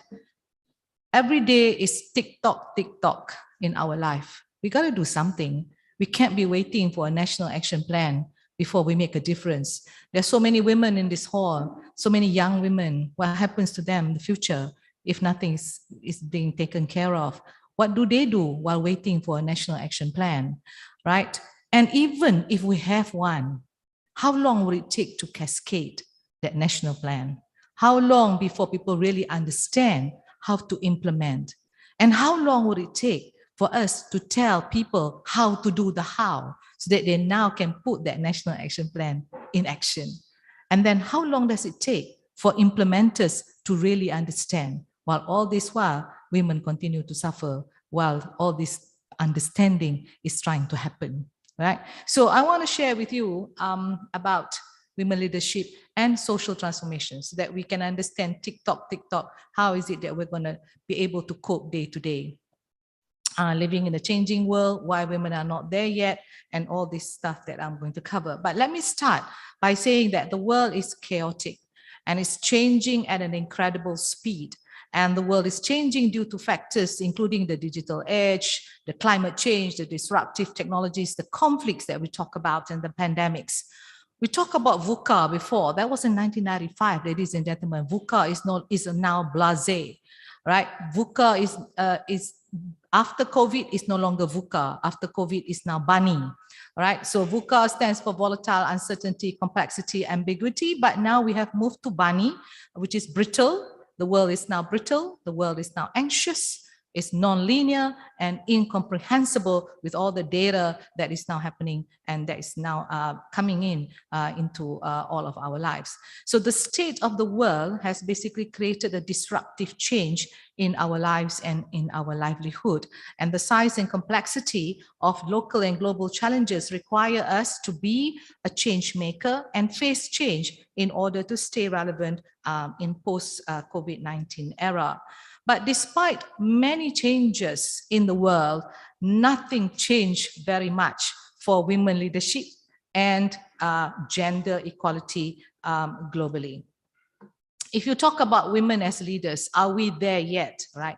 If you talk about the data from Forbes, this is 2014. And why is it that I don't have a latest data? Because the number doesn't change very much. And there's no also latest data on this aspect, because we are still seeing that the number of females as head of states is 38, and women researchers, there's only 32%. In the whole world, there's only 32%, and the winning of women as Nobel, not for women winning the Nobel Prize, is only 3. And so basically, globally, we are not there yet, and estimated to give gender parity, just 30% gender parity by 2085. Inshallah, I will not be alive by then to see this thing happening. And basically, we agreed at least 30% women in leadership position. And this is just to remind us that we're not supposed to stop at 30%. We're supposed to strive for 30% and beyond.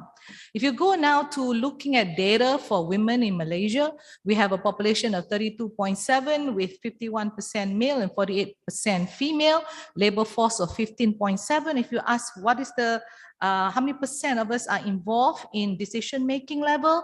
Now we have moved to 30%, so at least we have achieved at gender parity.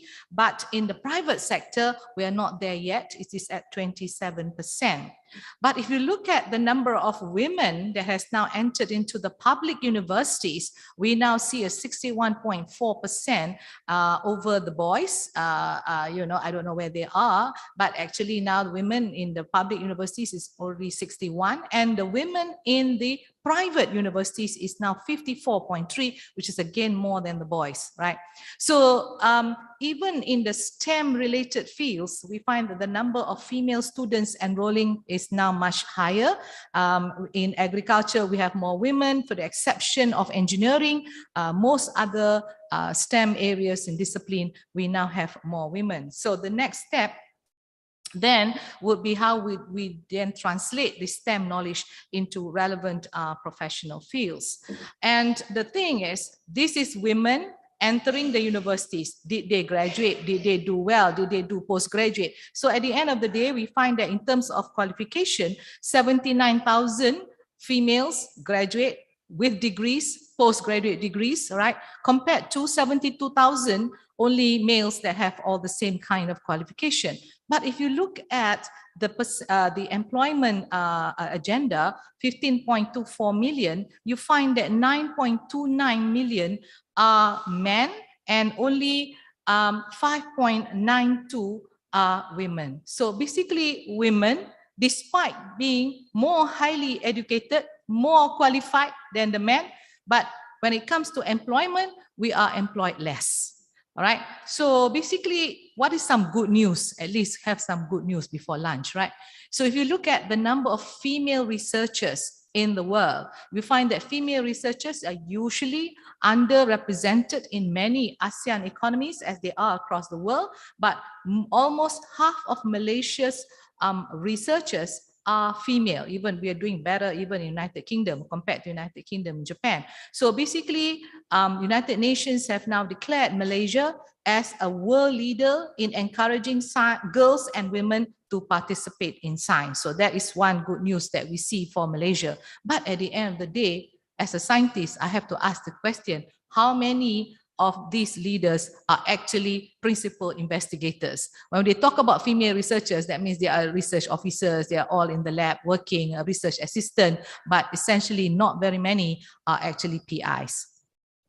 So despite the achievements of women, this, however, does not translate to women leadership, right? Despite being highly educated, right, it does not translate to us being in the leadership. So the case study that I would like to highlight is actually in higher education itself, because Tan Sri is here, so might as well he hear about it, right? So bottom line, if you look at the data from the MOHE, you find that, you know, the number of lecturers with male and female, this is throughout the country, right? So we have about more females coming into as staff of the universities compared to males. But when we come to the promotion aspect, you find that even though there are more females, but 1.8 times full, I mean almost twice as many males will now be promoted to professors if compared to females. Why? Because we have a leaky pipeline. So we come in, we are academic staff, but as we start now to go to associate professor and professor level, we are down to about 32%, 36%.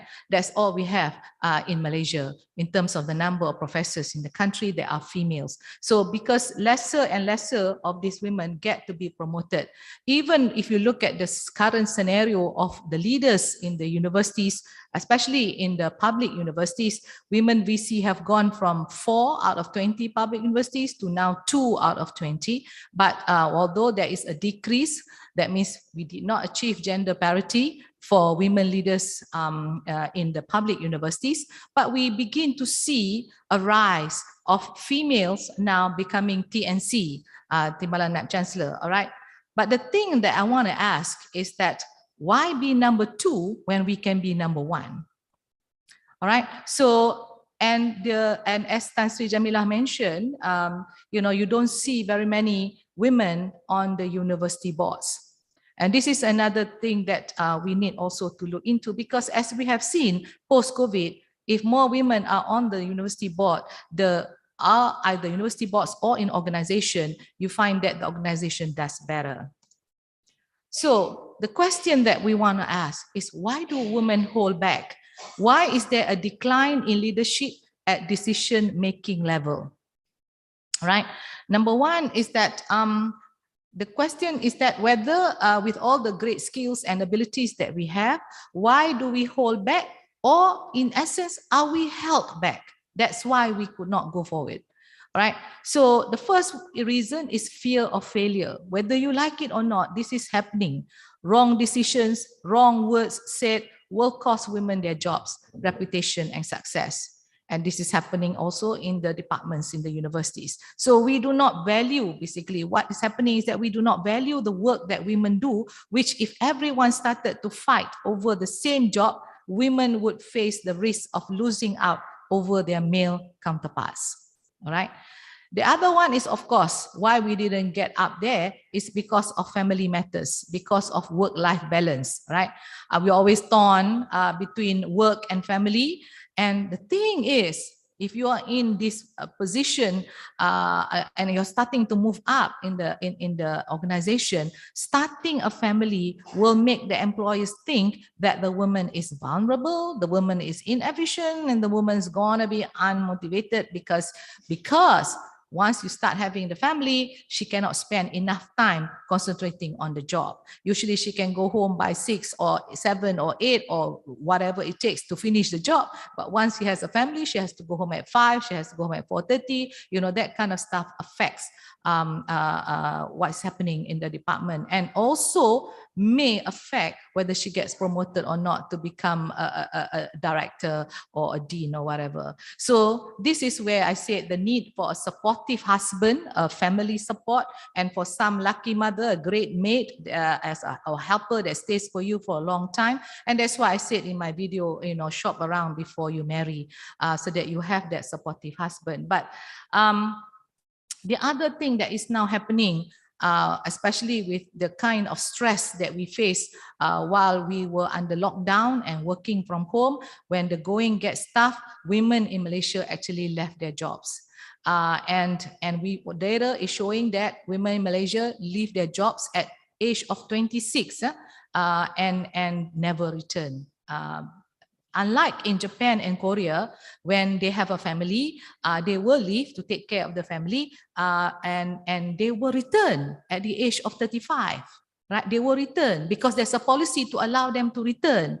In our country, if you leave the job, there is no policy to allow you to return to the workforce. So, and therefore you have to find some other means, like selling tudung or whatever, right? So the next and last thing is about inferiority complex. Right? Some still believe that men are stronger and make better leaders. I mean, even among us, we still have women that says, let the man be the leader, and because the men have better ideas and more equipped to achieve success. Okay, I don't want to quibble about that, but at the end of the day, there is a need to have this policy at the moment now.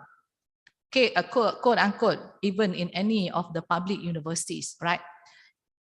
When the VC is finished or the rector has finished, there is a need for us, for the university to now nominate candidates to fill up the post, right? There is no policy to say that how many % women must be named in order to move up. And so it's left to the university to figure out what are the names that usually goes up, and usually the names do not include women. So this is where, if there is a policy like in the TWAS, Third World Academy of Science, there is a policy that states how many percent must be considered to become fellows of the Academy or World Academy or TWAS. But we don't have that policy. So that's why I have been insisting for ACAP to actually make sure, even Tan Sri, who is now in the position, to ensure that there is a policy to at least us in the nomination have some numbers of some names of women. Not yet to be, it's just to be in the pool. What's wrong with to be in the pool? So that if you are in the pool, then at least you'll be considered. You know what I'm trying to say? At least you'll be interviewed. All right. And after I've talked about all that, then came COVID-19. And this is an unprecedented global crisis requiring global solution. It is a wake-up call that has taught the world many lessons and is also an extraordinary catalyst for disruptive change. And COVID-19 basically accelerated digital transformation across all industries. And as a result, in post-COVID-19 economy, almost every job will require some level of digital skills and digital fluency. And that means COVID-19 has widened the digital inequality, resulting in missed opportunities among those without internet and, of course, those without digital skills. Now, pre-COVID, we begin to see an increase of girls going to schools and some improvement in the general situation for women. But the pandemic, unfortunately, undo all the success and thus become the major setback for female empowerment. So whatever that we have achieved, now with the pandemic, we have now regressed. And that's what we are talking about. The current atmosphere now is regressing for women. So this is because in a crisis situation, inequalities and threatening conditions that already exist are only therefore made worse. So the pandemic and the digital era that it had accelerated have resulted in, of course, the widening of education and skills gap, especially among women. And in terms of education, before the pandemic, 130 million girls were not in school, but due to the coronavirus, now 767 million girls are not in school. Right? So girls now, because they are not in the schools, they spend more time at home, they do more unpaid domestic care, domestic work and care, and they have more and more difficult access to education, and therefore put them, when they are at home, they put them on a higher risk of domestic violence and, of course, abuse. And COVID-19 also is a test for global leadership. Right? And the virus, the pandemic has placed an extraordinary demand on the leaders in business and beyond. And basically it's very challenging. And during the pandemic, leaders of the world were tested with real-time leadership actions and communication by a very impatient global audience. Right? So it has the COVID-19 being an unprecedented crisis actually renders experience and expertise irrelevant, because this is unprecedented. You have nothing to fall back on. And basically, if you are saying a leader, oh, from my experience, it's not going to happen, because it is irrelevant. So what now becomes important for the future leaders post-COVID-19 is about your character. It's now going to be about values. It's going to be about your character. And that is why at IIUM, we emphasize on values-based leadership. So during a crisis where you are now ruled by unknowns, effective and agile response is now a necessity, and improvement that can be done can only be done by trial and error. But what's important is you have to act fast, and you do not wait to get the full data before you act, and you act on the information obtained and monitor responses and change them accordingly. So therefore, when faced with this kind of crisis, an unprecedented one, what is COVID-19 telling us? Trust and trustworthiness is now the key. All right. When you are the leader, trust and trustworthiness is the key. And during COVID, what's very important is to tell people the truth. Tell people what you know and tell people what you don't know. All right. Because if not, it will raise a lot of anxiety. But whatever the future brings, one thing is certain: those in charge will be judged on how they manage this particular crisis. Of course, the crisis also show a lot of women leaders that have high success in fighting COVID-19. And they have shown that countries that are leading in terms of death are usually led by alpha male, like Trump, Putin, that kind of stuff, right? And the success stories, why women did better is because of the leadership style of these women. And we begin to see like New Zealand with Jacinda Ardern, and first to declare, New Zealand's first country to declare COVID-free, and she had no qualms about shutting the country down. And same thing with Germany, with Chancellor Angela Merkel. She also did, and being a scientist, she find the solutions guided by science and data. But what's important is that how these women are successful because both women leaders showed empathy by placing people first over the economy. So that's how they are able to save the country. So when you talk about leadership post-COVID-19, what then is the kind of leadership that we would want? And therefore, first thing, visionary. All right, and leaders who can pivot and learn new skills. They have to be agile, they have to be flexible, they have to be adaptable. We cannot afford now to have leaders that believe in tradition. All right, so because tradition, being traditional organization, cannot cope in the current era of things that is facing a lot of unknowns. So, and also you got to learn when you become a leader, you got to now empower others, emphasize employee development even when the money is not there, but important to display honesty, integrity, trustworthiness, demonstrate empathy, being emotional quotient, cultural intelligence need to be high, a team player, and emphasize on collaboration and sharing information. I think I share with Tan Sri and all the other speakers, collaboration is very important, not the time to be silo, not the time to be very turf-minded. This is the time for collaboration. And all these traits that I talk about on a transformational leadership are often displayed by women. So what essentially is this transformational leadership? This is for leadership that can create vision for the future and not only give vision, but actually guide the team in how to move forward to achieve the goal. And do this not by carrot and stick, but by inspiration. Do this by motivational, all right? So they bring about total change for the better and not just change for the sake of change. This is the kind of leadership that we need. They focus on motivation, focus on morale, they help connect team members, sense of identity to the project and goals, and help to shape the collective identity of the group. So basically, when you become the leader post-COVID, it's very important that you yourself is the role model for the team, empowering the members of the group to take greater ownership. That's very important. Not just you having the ideas, but there's no ownership about that ideas. So transformational leaders also are brave, they're courageous, and they step out of the traditional mold, and they are not afraid to challenge the widely held beliefs. And one of the role, if you are now a woman and you are a leader and you are a transformative leader, what is expected is to ensure that the women's voices are now heard in all spheres, either political, social, economic, or even personal. And women leaders should now move towards leadership in the home, not just in the office, but leadership in the home, in the community, in the country, and of course, leadership about self. You have to change yourself first before you can change others. And this is in contrast to change management. And change management basically is just the process that you want to modify so that at the end of the day, you can achieve the desired result. With transformation, you change the entire, if you want to transform university, you change the entire engine of the university. The core values, everything will change. So what I'm trying to say is that all transformation is change, but not all change is transformation. So now let's get to the crux of the topic that was given to me today. Women leadership for social transformation.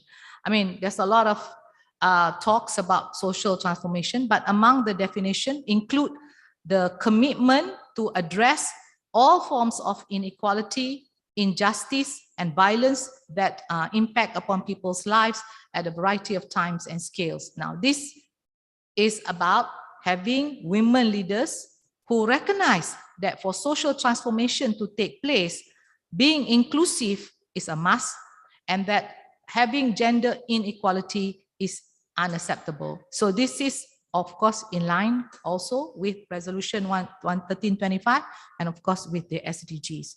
And I would like to quote the UN Secretary General Antonio Guterres when he said to the Security Council on Women, Peace and Security that women's leadership is not about favor. It's not like you're doing a favor to women to have this leadership, but essential for women's leadership is essential for peace, for security agenda, progress for all. So what we see here is that women essentially are powerful agents of change because as Tan Sri Jamila mentioned, they form half of the world's population and therefore half of humanity. And of course, it is their right to have a voice on issues that affect their lives, a voice to speak, to claim, and to be heard. And it's essential for women's voices to have access and participate in decision-making to influence outcome. Yet, in many countries, women's voices are stifled or are silenced due to religion, due to fear, or due to culture. And I would like to talk about one more aspect due to and some of these barriers is what we call to women's progress is unconscious biasness.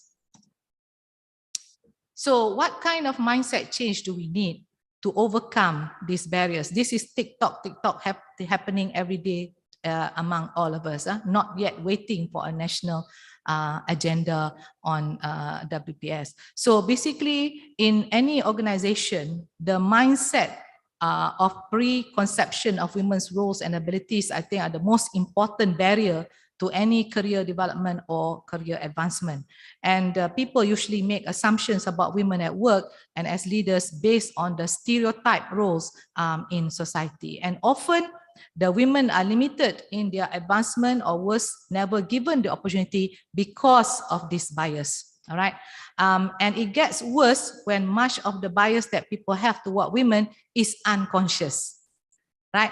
Betul ke? No. We help women all the time. I mean, if you ask any of the leaders, they usually say, mana kita buat bias? We are doing everything fantastic, because they don't realize that what they're doing is creating unconscious biasness. And research have found that it is the unconscious or hidden biasness that are really problematic. I mean, Harvard has done this particular study, right, where they blank out the name of the people applying for the job at Harvard and just blank out the name and look at the results. If they see the name, a lot of the women will not make it. But without having the name on the application, 60% success rate was there for the women. So this is already there, and I'm sure you're seeing that as well in your everyday work, right? So these hidden reflexive preferences actually shape our worldviews and can profoundly affect how welcoming and open workplace is to different people and ideas, right? So what is the solution? I mean, we're going to be facing this unconscious biasness all the time. So what exactly can we do about it, right? So one solution is for women to basically proactively and consistently communicate their desires in advance. So if you keep quiet, nobody will know what's in your mind. So that's why you have to speak up. Or if given a new assignment, boleh minta, thank you. Okay, so speak up, that's what we want to say. So to overcome this unconscious biasness, if you speak up, there is a chance of that fear. Remember what I say? If you speak up in the department head may not like what you have to say. And at the end of the day, you get negative, your SKT doesn't go up, you don't get extra marks, etc., etc. Or you get to be ostracized. So one way to speak up is to actually do this by data.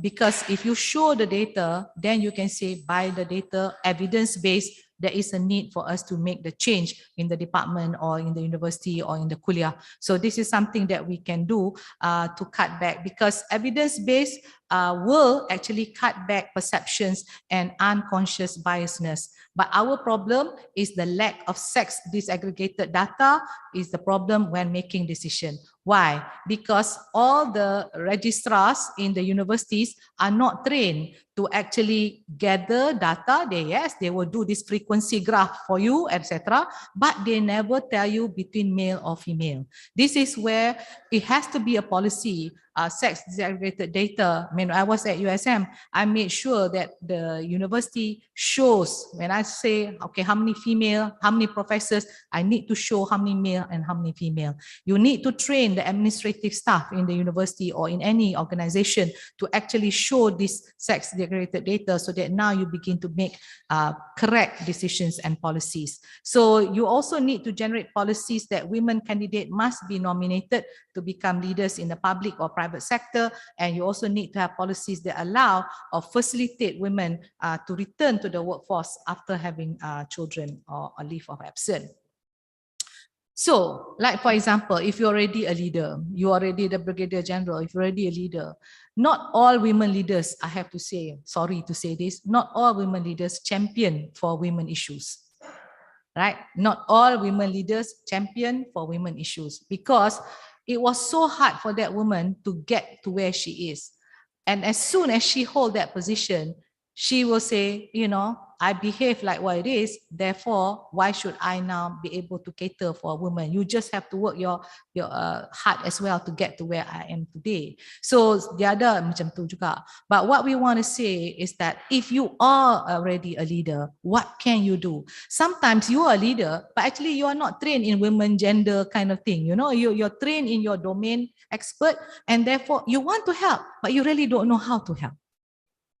I don't know whether how many of us have that feeling in the room. You want to help, but you really don't know about women issues enough to be able to help. Because you know a lot about microbiology, you know about biotech, you know about your engineering, but you don't know about women issues that need to be there, right? So this is some of the pointers that I would like to now say. If you are already a leader and you want to help, ensure that there is at least gender parity in your organization. This is something within your power you can do. That's why the data is important, to show the sex disaggregated data, so that now you will see which department is too male, which department is not there. So we can now start to create this balance so that you can at least have gender parity in the organization and give women who deserve this position a legitimate chance. Because if they are not allowed to speak, how would you know their potential? Right? So give them a chance. So give women opportunities to show their ability to deliver and nominate them. Okay, this is the other thing. When you know they are good, nominate them for awards, but don't leave them alone. This is the problem with most universities. They nominate people and they don't package the nomination. You have to package the nomination. Then only the person stand a chance of winning the award. All right. So this is something that we need to look into, and actually also go down to the ground and meet more people so that you can empower more people. This is what leadership of tomorrow is all about: empowerment. All right, so have special top-down projects if need be that shows, but make sure it is now a collaborative effort. And when you start to see this project happening, see that how many of them are potential leaders, and these are the potential people you want to nurture. And when you start to do this, put round pegs in round hole and nurture these people until they excel. And there are plenty of women who are overlooked for leadership position. That is there. That's why I said when coming up for TNC or coming up for the Vice Chancellor's post, because there was no policy, most names that come up for interview at the level, the panel that I have, mainly they are all males. So that's why I keep asking, just for me to interview, where are the females? So at least now they are in the pool to be considered. So recommend more females with good referrals. And you can, of course, if you are already somebody, you can lend your credibility to advance the person's career. So the other thing that I would like to say, if you are already a leader, you are, where you are now, be a mentor or a sponsor. A mentor is someone that can discuss, but sponsor is better. You open the door for that woman to now move up.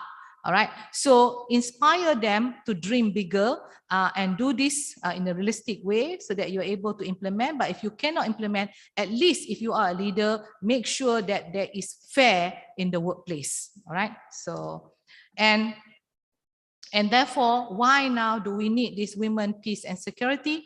because women must have the voice and power to be agents of change.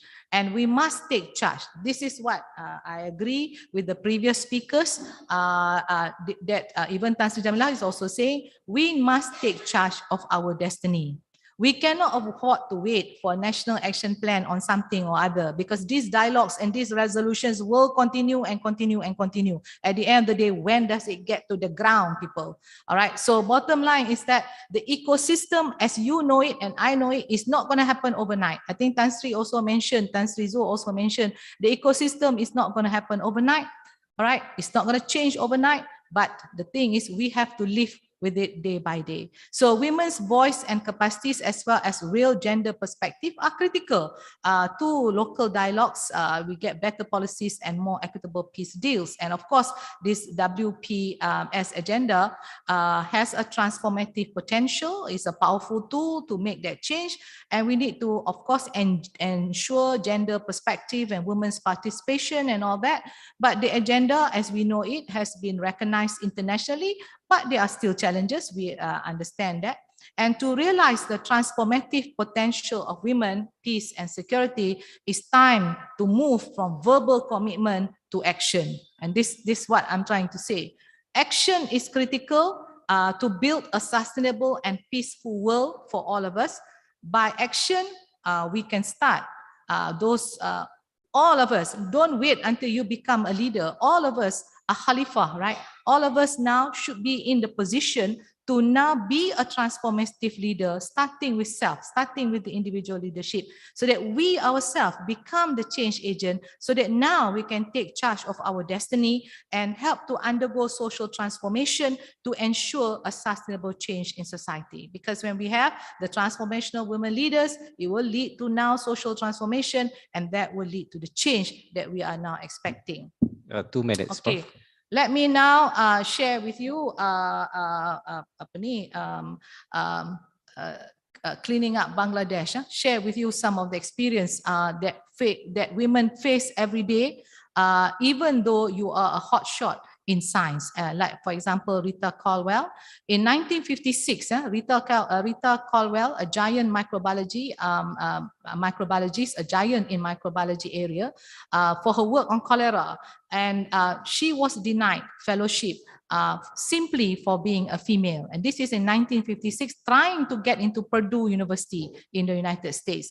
And the then dean says, we don't waste fellowship on women. So dia tak bagi opportunity for Rita Caldwell to actually come into Purdue to do the work. But she managed to get another alternative scholarship. But this is what I want to say, that even if you are a hotshot, but even before that, women every day, even in science, face sexism. All right. So, and what happened to her, even when she get a scholarship, she's not Purdue women were not welcome in the research lab.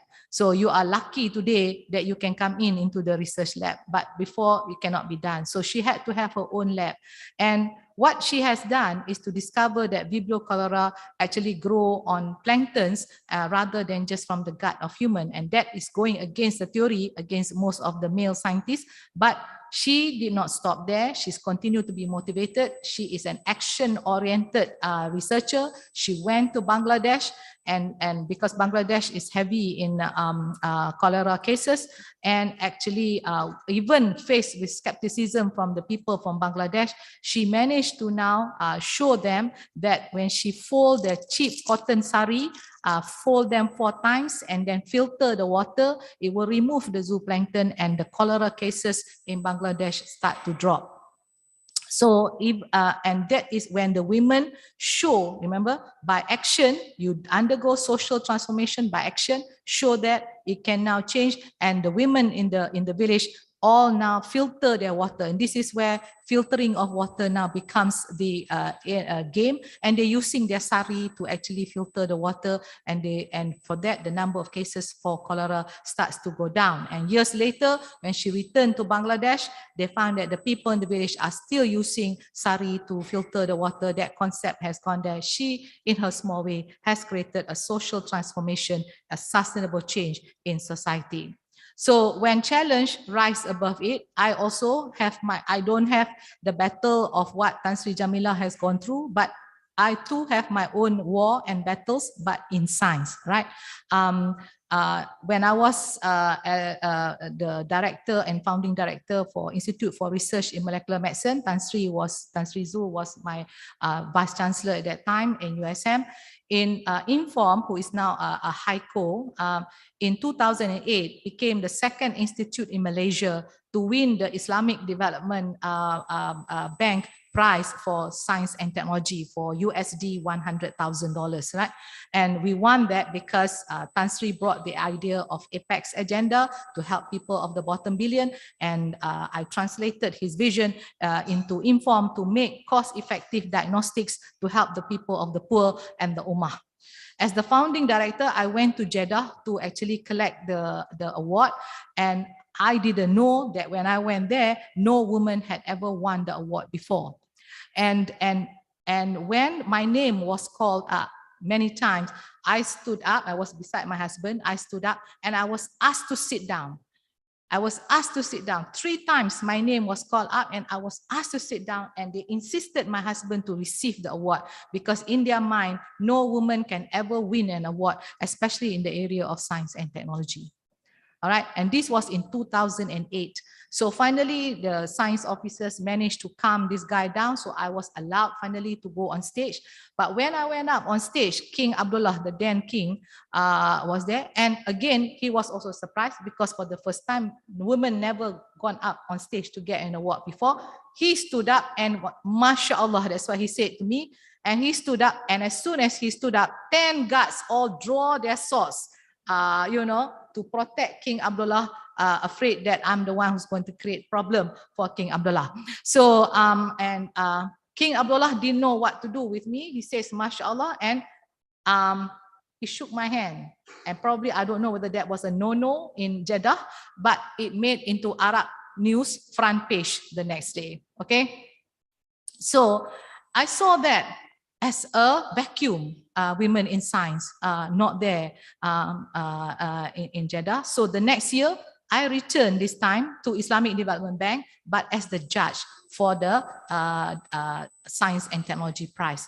And by looking at the case, as long as you are able to defend the case, more women begin to win the award. So this is what I'm trying to say. In your own way, you can have your battles. You can also now help others as well to win more of these awards. So we need to empower women as leaders, finishing for social transformation. So all these obstacles are many, and they include harmful stereotype, but we can now continue to empower women to move forward.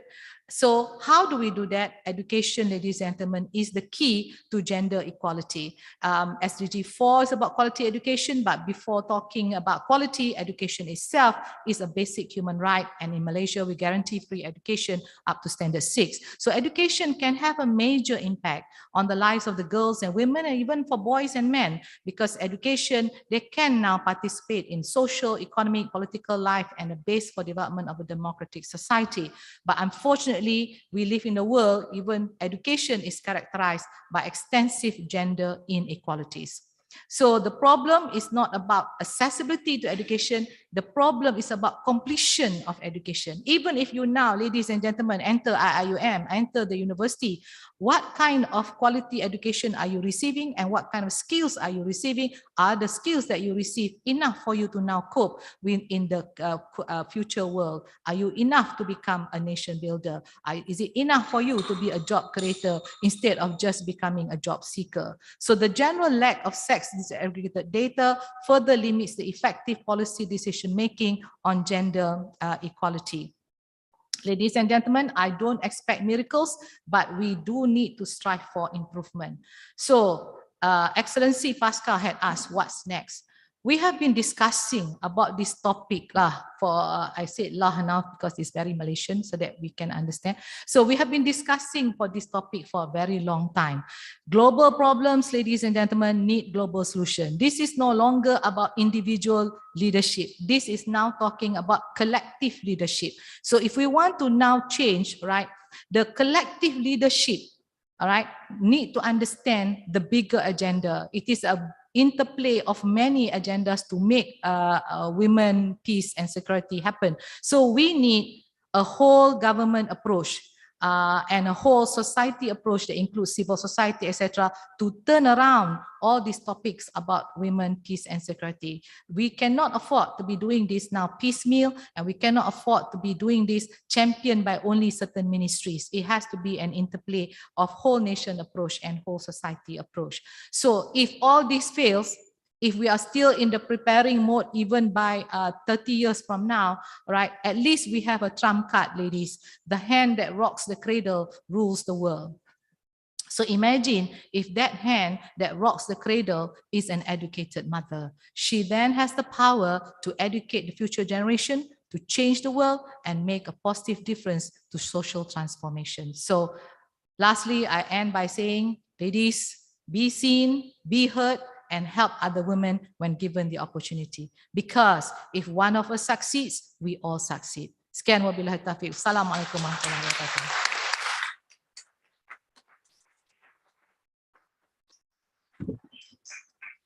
Thank you very much, Prof, for such inspiring stories. Before we end, I would like to invite yang berbahagia. Yes, Prof, to say one last final words of wisdom from you. I thought you want to give some gift and then I go down. Oh, yes.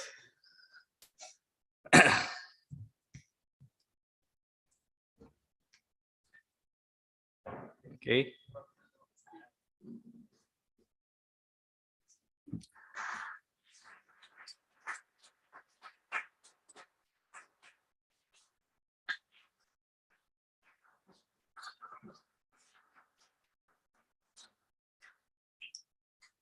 Thank you very much, Prof. Abdul Aziz. So let us hear the final words of wisdom from Honorable Professor Tan Sri Zul. Please welcome, sir. Bismillahirrahmanirrahim. Assalamualaikum and thank you very much. My final duty is to thank everybody for staying back. I think these numbers are magnificent, knowing that the lunch is going to be served very soon. And I really am very thankful to Ambassador Pascal for moving these ideas, and of course, Professor Aziz making it together and working it the way it is today. It is really a very delightful event, and Asma ended up with a top-notch sort of things what we need to do. I do believe that we need to work on it, and as far as I am concerned, while we work on the National Action Plan, I think there are many things that we can do together, and inshallah maybe we call upon the colleagues who are willing, prepared to work with us so that we can move as soon as possible, because these issues will never be solved a day or two. It takes a long time, but the moment we make these small steps, this small step will end up into something which is significant at the end of the day. So I'll give you my commitment that this university will go on and talk about WPS and the many other things that is surrounding it. WPS perhaps just the tips of the iceberg. There are many other things that we need to also catch on with, but we will do that as we move on. So thank you very much, everybody, and thank you very much for the organizers and the speakers who spent time with us. And I hope this is an inspiring moment that we will live on, and hope it will be translated into something which is real in time which is sooner than we expect. Thank you very much. Take care. Have a good lunch, and we'll see you again sometime, inshallah. Ladies and gentlemen, with that, we end our forum, and I would like to invite all of you to the lunch, and hopefully we have an opportunity to see you again. Thank you.